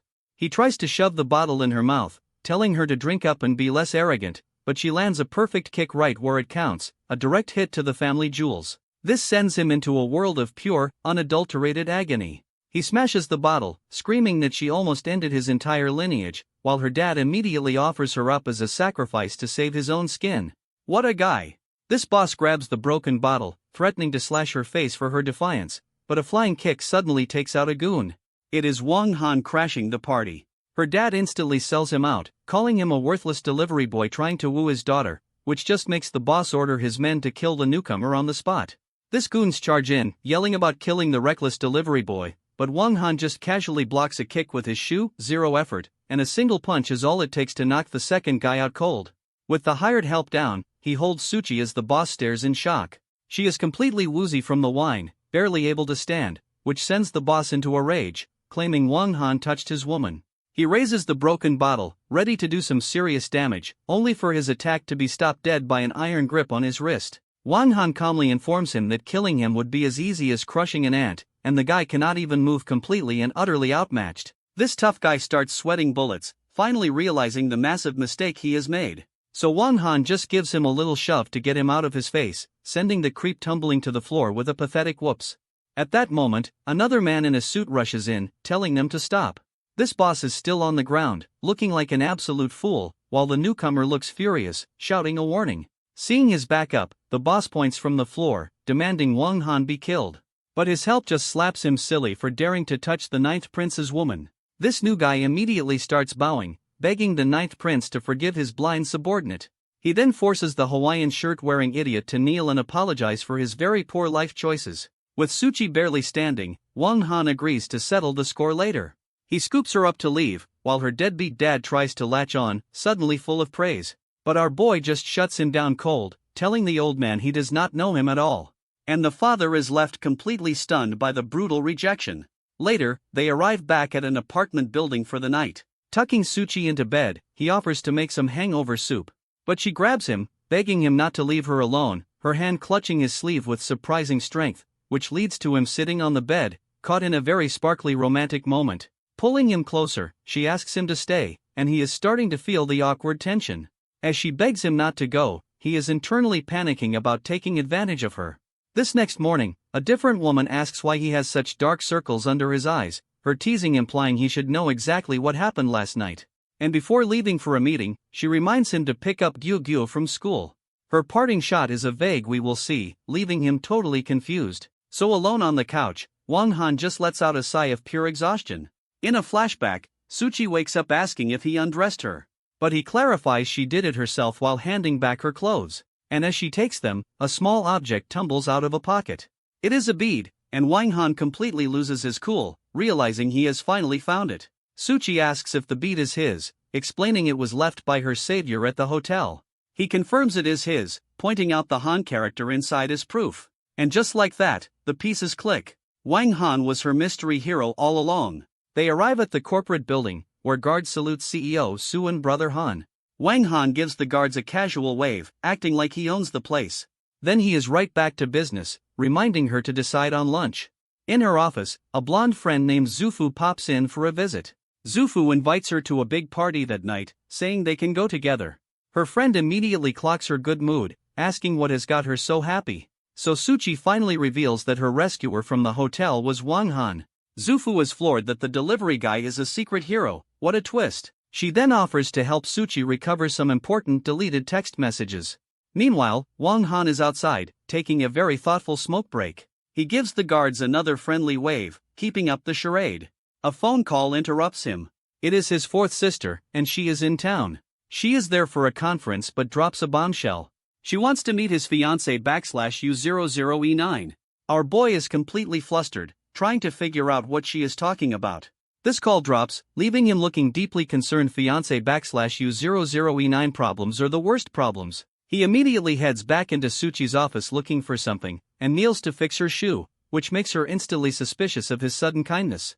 He casually explains his fourth sister is in town and wants to meet for dinner. Suchi asks just how many sisters he has, learning he is the ninth of 9 adopted siblings. This particular sister, he boasts, is a rising star in traditional Chinese medicine. She tells him to stop bragging and just send her the details, then shoos him out of her office. Calling her dear wife, he gives a little salute on his way out to make lunch. Once he is gone, Suchi cannot help but smile, intrigued by this new side of him. Meanwhile, Wang Han takes a call in the hallway from a very insistent man. It is Officer Yang, and he is calling to ask about a certain stolen Buddha head. Our boy immediately tries the bad signal excuse, which absolutely does not work. Getting serious, he promises to return the artifact within a week, buying himself some time. Just as he is about to hang up, the officer stops him with one last question. He asks why Wang Han quit his job at the gym but gets a very vague answer. Downstairs, Sister Lily is in a panic, trying to get a ride from the building's guards. Wang Han spots her from inside Suchi's very fancy red sports car. He hops out and offers her a lift, much to her surprise. In the car, she explains her mom is critically ill and they need to get to the hospital fast. He tells her to buckle up and immediately speeds down the street. They arrive at the hospital room where her mother is lying unconscious in bed.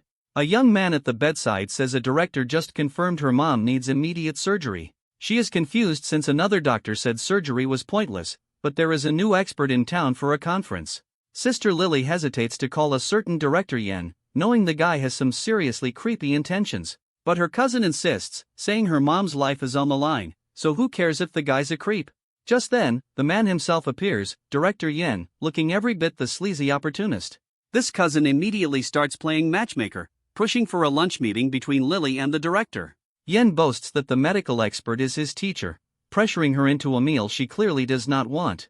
They then dismiss Wang Han, telling him to head back to the company. As he leaves, Wang Han gets a bad feeling about the director, but decides to mind his own business, until he overhears a little scheming session from down the hallway. This cousin and the director are plotting to use her mom's illness to trap Lily, then abandon her.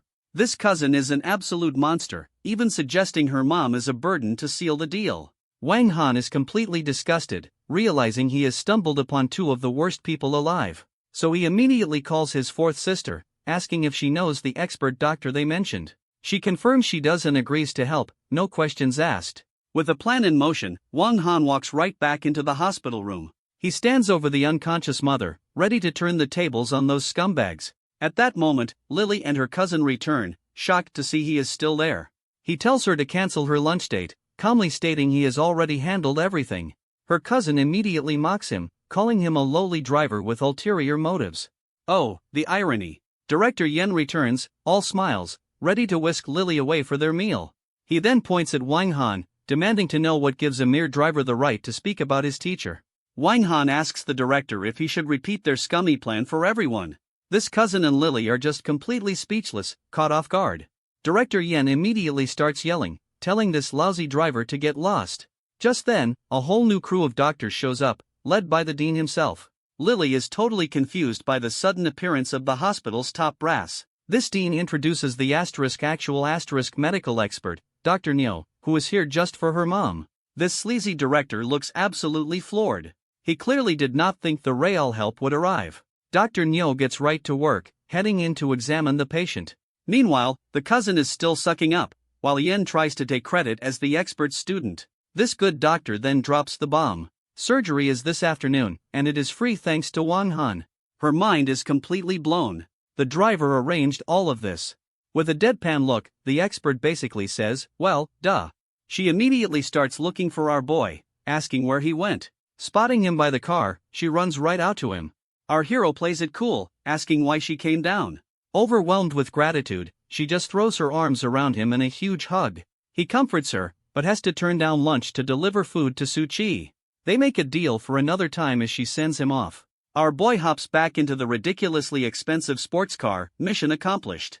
On the phone, he tells Suchi lunch is on the way, and she immediately asks him to be her driver for dinner. Wang Han pulls up to a fancy party in that ridiculously flashy sports car. Out steps Suchi, looking like $1 million for the evening's inevitable drama. A smarmy-looking guy immediately comments on their grand entrance. She warns him to be on his best behavior, and he just agrees, calling her boss. Inside, her friend Zufu is already there, pointing them towards some VIP they need to schmooze. Turns out the VIP is a 70-year-old who married a 20-year-old. Our boy is not impressed. This lady's offered their congratulations to the old man on his newborn son. Then another guest, a real piece of work, loudly points out Suchi brought family. This old chairman asks if Wang Han is her dad or grandpa. Ouch. But the other guy gleefully corrects him. That is her husband, the delivery boy. This dude just keeps hammering the point, making sure everyone in the room knows. Meanwhile, Wang Han is just chilling at a table, completely unbothered by the gossip. This old man then demands she bring her husband over, clearly looking for more entertainment. So she brings him over for introductions, playing along with the whole charade. Wang Han offers a polite greeting, and the chairman barely even acknowledges him. But then another CEO rushes over to shake Wang Han's hand like he is a long-lost friend, which leaves the other two totally baffled, asking why he'd greet a delivery guy. When asked what he does, Wang Han just calmly says he is Su Chi's driver. These bullies are immediately relieved, writing him off as a nobody once again. At that moment, the host of the party takes the stage to welcome everyone. This host announces some entertainment. A young lady will play the piano, and she begins a very delicate, if uninspired, performance. This smarmy guy immediately starts kissing up, praising her as a master's student. Wang Han, however, looks completely unimpressed by the whole thing, so the bully calls him out, daring the delivery guy to share his expert opinion. Her teacher, a professional named Ren, stops the performance right there. This pianist is furious, demanding to know what right he has to critique her. They all mockingly tell him to go play, but Suchi begs him not to be reckless. Ignoring everyone, our boy just strolls right up to the piano. He sits down and dedicates the song to Suchi, total power move. Suchi and Zhu Fu can only watch, wondering if he can actually pull this off. Then he starts to play, and it is immediately clear he is on a whole other level. This entire audience is completely captivated, practically swooning. Even the girl he upstaged is blushing, totally mesmerized by his skill. He finishes to a massive standing ovation, because of course he does. This bully, desperate now, asks the professional teacher to critique Wang Han's playing. But she just drops a bomb. I am not qualified to judge him.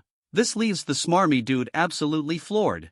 His plan just blew up in his face. Even the old chairman has to admit that the kid's got some serious talent. Later in the car, Suchi starts the interrogation. Who is he, and how does he know these powerful people? He explains he educated that Seo-sun once, which raises some serious questions. Zhu Fu admits he looked handsome playing, and our boy just soaks it all in. But the mood shifts when he spots a car tailing them in the mirror. He immediately floors it, sending the women into a full-blown panic. They are screaming about him losing his license, but he is just having fun. Then he drops the bomb. Cannot lose a license you do not have in the first place. This ladies are justifiably horrified by this new development, and things get worse when two motorcycles box them in on the street. One of the bikers pulls a gun and just starts shooting at them. Suchi, ever the leader, tells her friend to get down immediately. Wang Han, meanwhile, is laser-focused, not a hint of fear on his face. He swerves hard, slamming the car right into one of the motorcycles, yelling for them to hold on as he goes on the offensive. This first attacker goes flying, but the second one is still in pursuit. He shouts for them to keep their heads down while trying to escape. That is when a new car pulls up with an eye patch-wearing dude holding a massive rifle. As the windshield shatters, he instinctively shields Suchi with his arm. This assassin's car is right on their tail, not letting up for a second. More bullets ricochet off the car as the chase intensifies. He pulls a sharp turn, but realizes one of the tires is completely blown out. With a blown tire, Wang Han still manages to skid the car to a stop. Suchi immediately realizes they are after her, telling everyone to run. She warns him that every shot was meant to kill as they scramble out of the car. Just as they hit the pavement, the assassin's car pulls up, completely boxing them in. Out come the goons in suits, armed with silenced weapons and absolutely zero chill. Our boy immediately shouts for the women to get down, and he shields Suchi with his body as bullets start flying everywhere. Then he just casually picks up a rock from the ground, launching it right into a shooter's face with pinpoint accuracy. This ladies are floored that he knows martial arts, but he just plays it off cool. Zhu Fu looks back in terror as even more assassins close in on them. So Wang Han pulls them all behind a tree for some temporary cover. He gets grazed by a bullet, vowing revenge for them daring to touch his wife, and then steps right back into the open to face the remaining gunmen. This guy literally dodges bullets while throwing more rocks like a human cannon, scoring another direct hit right on some poor dude's forehead. With the assassins down, he casually identifies them as the 7 fallen angels. Suchi understandably wants to know what the heck that means, so he points out the 7-star tattoo on one guy's neck, the mark of the Abyss organization. Turns out Suchi is holding something that can alter genetics and extend life, yeah, that will get you a few assassins. Suchi is totally impressed by his skills, but he is just like, you ain't seen nothing yet. Meanwhile, Zhu Fu calls her grandpa for a pickup after their little accident. With a ride on the way, Wang Han tells her to beef up security and get the car fixed. Her friend, still shaken, clings to Suchi for comfort. Drama bonding time. Later on, our boy spots Lily from the hospital, who promptly trips over a rock, and she goes down hard, spilling a box of her stuff including some very personal laundry. Rushing to help, he asks why she is carrying everything herself, only to pick up a lacy little something and turn beet red. Mission failed successfully. Lily just asks about the cut on his face, completely oblivious to his internal crisis. So he brushes it off, confirms her mom's surgery was a success, and tries to make a quick exit, but she reminds him he still owes her that dinner date. He smoothly postpones, playing it cool despite the near-death experience by embarrassment. Walking away, the guy's just thinking women are absolutely terrifying, a true scholar. Back at the house, he walks in on Suchi lounging on the sofa, who is dressed for a whole different kind of party, and he immediately asks her to cover up. After telling her to get dressed, he gets right to business about the life-extending drugs, and she is shocked he knows, so he explains the whole 7 fallen angels situation. Lighting a smoke, he listens as she warns him that the Abyss organization plays for keeps. Then she asks him for ideas with a look that is anything but professional. Getting way too close, she brings up how the Abyss chief owes him his life, while he just wants her to respect his personal space. She tries to sweet-talk him, saying he can solve her Abyss problem with just a word. Then she gets handsy, suggesting some fun while his wife's away. He is not having it. Pushing her off, he agrees to contact the Abyss leader for her, but warns her to be careful. Her next move is to offer him a reward, which is just a whole choice. But the mood is instantly shattered when a little girl walks in calling for her dad. This redhead scrambles for an excuse, pretending she lost an earring, while he just smirks. His daughter Gyugyu just hands him some amusement park tickets from her teacher, which reminds Wang Han he promised to take her out for the weekend. He happily agrees, sending the very excited kid off to bed. After a quick lecture on acting decent around children, the redhead vows to become the girl's mom anyway.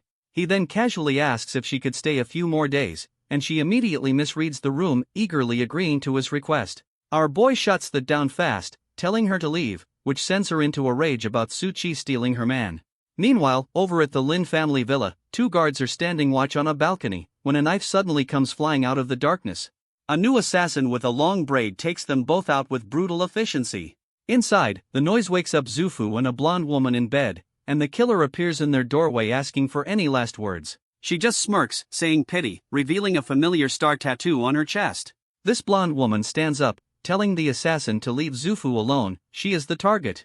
This assassin holds a knife to Zufu's throat, telling her to hush, but then she gets a call and her mission is suddenly cancelled. She is furious, learning the order came directly from the emperor. After telling the women they are lucky, she just turns and walks away, then makes a graceful exit right off the balcony like a pro. Security finally bursts in, a few seconds too late to be useful.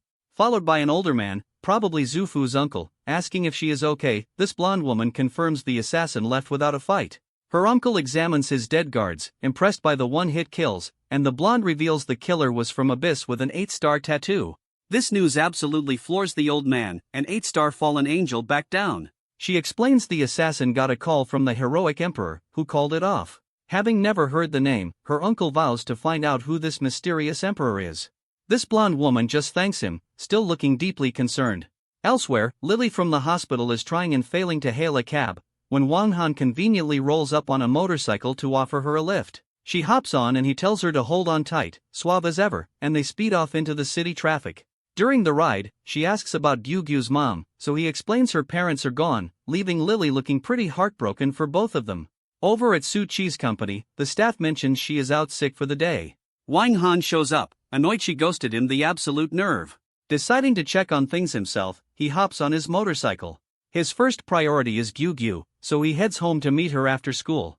He walks in playing the concerned husband, calling out for his honey, but immediately notices the bedroom door is suspiciously open. Peeking inside, his face just screams, "You have got to be kidding me," because it is the redhead from before dressed for a very different kind of hostile takeover. She immediately tries to seduce him, suggesting they try something exciting. Our boy is just not impressed, playing dumb about her very obvious intentions. She gets handsy, telling him to turn around for a little surprise. With her hands on his back, she promises to show him a good time, and by good time, she means pulling a knife out of nowhere. This assassin lunges, clearly thinking this is going to be an easy kill, but Wang Han dodges like he is swatting a fly, easily grabbing her wrist. He then blocks her follow-up knee strike without even breaking a sweat. With her totally neutralized, she demands to know who he is, and he just deadpans, "I am your wife." This struggle is completely one-sided as he holds her in place. He throws a punch, commenting that his actual wife is not this theatrical, and the whole thing ends with him trapping both her knife and her leg. Checkmate. With her cover blown, the assassin makes a run for it across the furniture.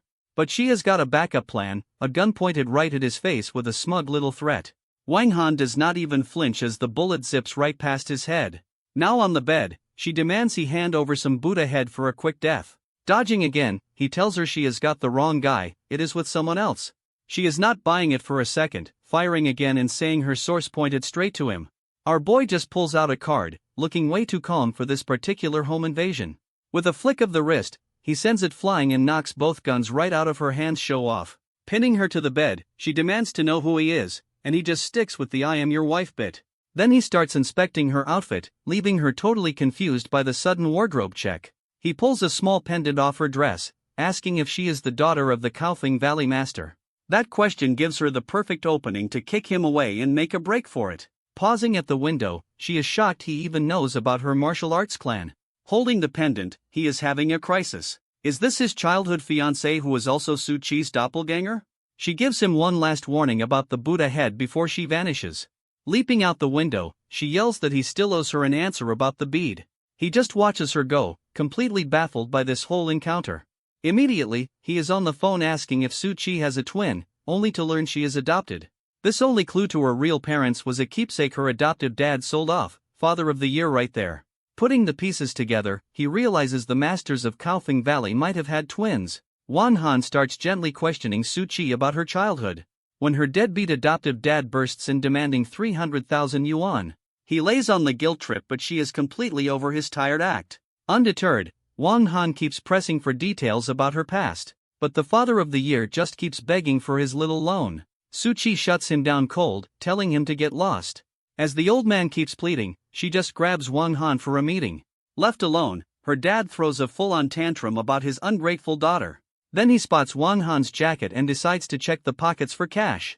He finds a few bills and the bead from the assassin, wondering how a delivery boy got it. And it clicks. This is Su Chi's keepsake and he has just hit the blackmail jackpot. When Su Chi returns, he is ready with a brand new story she is not buying, dropping the bombshell that she is not his biological daughter. His proof is a memory of a blood transfusion where their types did not match, but she is still not listening, telling him to just stop talking. So he pulls out the bead, claiming it is the key to finding her real parents. And the price for this family reunion is a cool 500,000 yuan. This world's saddest negotiation begins as he haggles his own daughter for cash, until she finally agrees to 300k and the transfer hits his account instantly. With the money secured, he leaves the bead on the desk and makes a run for it. Su Chi holds the bead her dad sold her, feeling a strange sense of familiarity. Meanwhile, Wang Han returns to the office, looking for something important. A sudden panic hits him as he starts patting down his jacket, and realizes the bead from the assassin is completely gone. He immediately suspects the Su Chi lookalike, also mourning his stolen pocket money. Just then, the real Su Chi walks in, confirming only her dad had been there. Trying to play it cool, he suggests they head to the hospital together. His concerned husband act is on full display as she agrees to a quick checkup. Soon they are cruising down the road in a very conspicuous red sports car, and she asks him to keep the hospital visit a secret. He promises he is a vault. Naturally, that is when another car cuts them off with zero warning, sparking some very relatable road rage about the proper use of a turn signal. This sudden jolt seems to trigger a memory for Su Chi, because she spots the bead on his jacket and demands to know where he got it. He tries a flimsy excuse about his older sister, but she is not buying it for a second. So he spins this wild tale about an arranged marriage and a family quest, a true artist at work. He even has the gall to ask if she is jealous, which she immediately denies. Later, back at her desk, she is anxiously waiting for paternity test results. Staring at the bead, she cannot help but wonder if this is all fate's doing. But her thoughts are cut short when an assistant announces she has a visitor. And Su Chi's visitor is a redhead who walks in like she owns the place. Su Chi recognizes her cousin, who is clearly not here for a friendly chat. This cousin gets right to it, slapping down a card with 100 million to buy Wang Han off. Laughing at the sheer cliché of it all, Suchi assumes Wang Han sent her. But she shuts it down cold, saying she is married, pregnant, and loyal. Her cousin just pushes the card again, insisting she think about the money. Suchi is just amused, wondering if Wang Han really thinks he is worth that much. With the cousin gone, she is left alone in her office to process this mess. When her blonde friend suddenly pops in, all smiles and announcing good news. She gets a little handsy, excitedly talking about a research drug collaboration. Turns out she is partnered with a medical genius named Yukinkyu. Her friend insists they go meet this famous doctor immediately. Suchi is still stuck on that name, which definitely rings a bell. And her friend is already dragging her out the door for this big opportunity. This second they are gone, a man in a suit sneaks into the empty office. He immediately spots the bank card just sitting on the desk. And he is absolutely delighted to find the password written right on it. What a security pro now outside, he is on the phone with someone called Fourth Sister. Giving a full report on Suchi, nice girl, poor family, healthy kid. And the scene just fades out on a quiet evening sky. Wang Han casually preps Suchi to meet his fourth sister, who he swears is super chill. They walk in the door and are immediately hit with a what the hell moment. Because his sister and Suchi's cousin are already in the kitchen, making themselves at home. And his sister is none other than Yukinkyu, the medical genius Suchi just heard about. This whole crew is here, Gyugyu included, and Suchi is just trying to process this ambush dinner party. Her brain is completely short-circuiting, wondering if her delivery boy husband is secretly a trust fund baby. Yukinkyu plays the perfect hostess, formally introducing herself as part of the family. At the table, Wang Han tries to act normal, pushing his sister's famous fish dish. Then fourth sister drops the bomb, she is sleeping with Suchi to take care of her. And Wang Han gets the couch effective immediately. This cousin throws some shade about his new sleeping arrangements, earning a shut up and eat from our boy. Banished to the sofa, Wang Han is on the phone, still trying to track down Suchi's assassin doppelganger. A late-night text buzzes his phone and he wonders who it could possibly be. He opens it and his eyes just about pop out of his head. It is from Suchi's blonde friend, complete with a thank you selfie that is not work appropriate. Our guy just facepalms, absolutely done with this woman's total lack of boundaries. This next day he is taking Gyugyu out when someone calls his name. It is Gyugyu's teacher and they are all meeting up for a fun day out. This three of them head off for the carousel, looking like a happy little family. But Wang Han suddenly stops, sensing he is being watched. A hand clamps down on his shoulder from behind and it is not a friendly tap. This hand on his shoulder belongs to some rando who clearly recognizes him. And this guy Kong Hong immediately starts hitting on Gyugyu's teacher who accuses him of stalking her. She threatens to tell her dad but he is more worried she is with a guy who already has a kid. As Wang Han walks off, the stalker mutters that if he cannot have her, no one can real stable individual. This three of them try to have a normal day out with Wang Han offering to get burgers.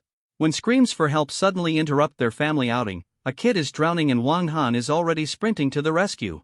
This teacher tries to run in too ready to help. But her stalker grabs her whining that it is too dangerous for her to go in.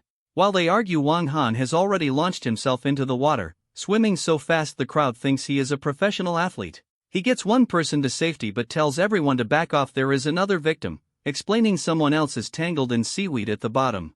With that he divvies back under as Gyugyu and her teacher watch in horror. And Gyugyu reveals her own father died in the exact same way, trying to save someone. Some bystander then offers her condolences, saying he is probably not coming back up, thanks lady. Which earns the stalker a slap from the teacher when he echoes the sentiment after 20 minutes. She calls him selfish and is about to jump in herself to save Wang Han. Just as the crowd spots movement in the water again, it is Wang Han emerging with the second person looking absolutely white but victorious. This crowd is just floored by his underwater stunt as medics rush to the scene. Gyugyu runs straight to him for a hug, calling him dad. But the second person he saved is still out cold, baffling the first responders. So Wang Han pushes through, announcing he will take a look himself. He just smiles, telling Gyugyu not to worry about him being all wet. Medics are totally stumped, the guy's breathing but just will not wake up. Kneeling down, our boy starts checking the guy's vitals, much to everyone's surprise. And his professional diagnosis is irregular periods, which is a new one. This wakes the person right up because, surprise, it is a girl. She explains she survived by sharing air with the other victim underwater. Wang Han just shrugs it off like it is no big deal, totally casual about the whole thing. This girl he saved, Chung Myoin, formally introduces herself and thanks him, insisting she treat him to a meal for his trouble. Gyugyu's teacher smoothly turns it into a group dinner date. But lurking in the background, the stalker is fuming that Wang Han is even alive. Since his phone is soaked, Wang Han asks to borrow Myoin's for a call. And she immediately gets some bad news about a business deal going south. Some guy is trying to buy out her research for a pathetic 150k. Suddenly she has to bail on dinner for this business emergency. So Wang Han offers to call her a cab. Ever the gentleman. A black SUV speeds through the city heading for a showdown, where Myoin explains her software project is getting shamelessly lowballed. And they pull up to the corporate building where the deal is going down. Inside, she is told the potential buyer, a Mr. Zhang, is already waiting for her. So she walks in and introduces herself as the head of the development team. This guy immediately offers a measly 150k to buy her entire project. What a generous soul. She flatly rejects the buyout, explaining they need an investor, not a predator. But one of her own teammates is already getting weak in the knees over the money. Mr. Zhang spots the weak link and poaches him with a job offer because loyalty is so last season. A second teammate quickly follows, leaving Myoin stunned by the betrayal. This businessman just shrugs, saying there is nothing despicable in his dictionary. But just then Wang Han steps in, holding the project proposal. He completely dresses down the old man for trying to swindle a college kid. Zhang puffs up his chest with some empty threats, which Wang Han just laughs off. As the traders leave, Myoin thanks him for stepping up. But her remaining partner is panicking. They cannot compete with their stolen software. Wang Han, completely unbothered, just asks for an account number to wire the funds. A second later, a transfer notification for 5 million hits her phone and everyone just freezes. He then formally reintroduces himself, shaking hands with his new, very shocked partner. Now in charge, our boy tells them to get started on the project briefing. Back to business, the partner gives Wang Han the full rundown on their software. But he is already stressing about needing legal and finance teams with zero connections. So Wang Han makes one call, and young master suddenly has a top-tier legal team on the way. With that sorted, he tells the kid to just focus on the tech while he handles the money. Now driving Gyugyu and her teacher home, the teacher is still amazed by his whole day. When Gyugyu points out a car has been tailing them for a while now.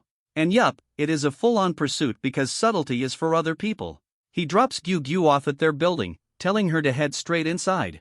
This second she is safe, he spots his tail hiding poorly in the bushes. This guy is trying his absolute best to look like a suspicious person and succeeding. Our boy grabs him from behind and the spy immediately starts squealing that his boss just wants a chat. Wang Han, completely unimpressed, just tells him to lead the way. Which brings him to a car where an old man and a woman are waiting.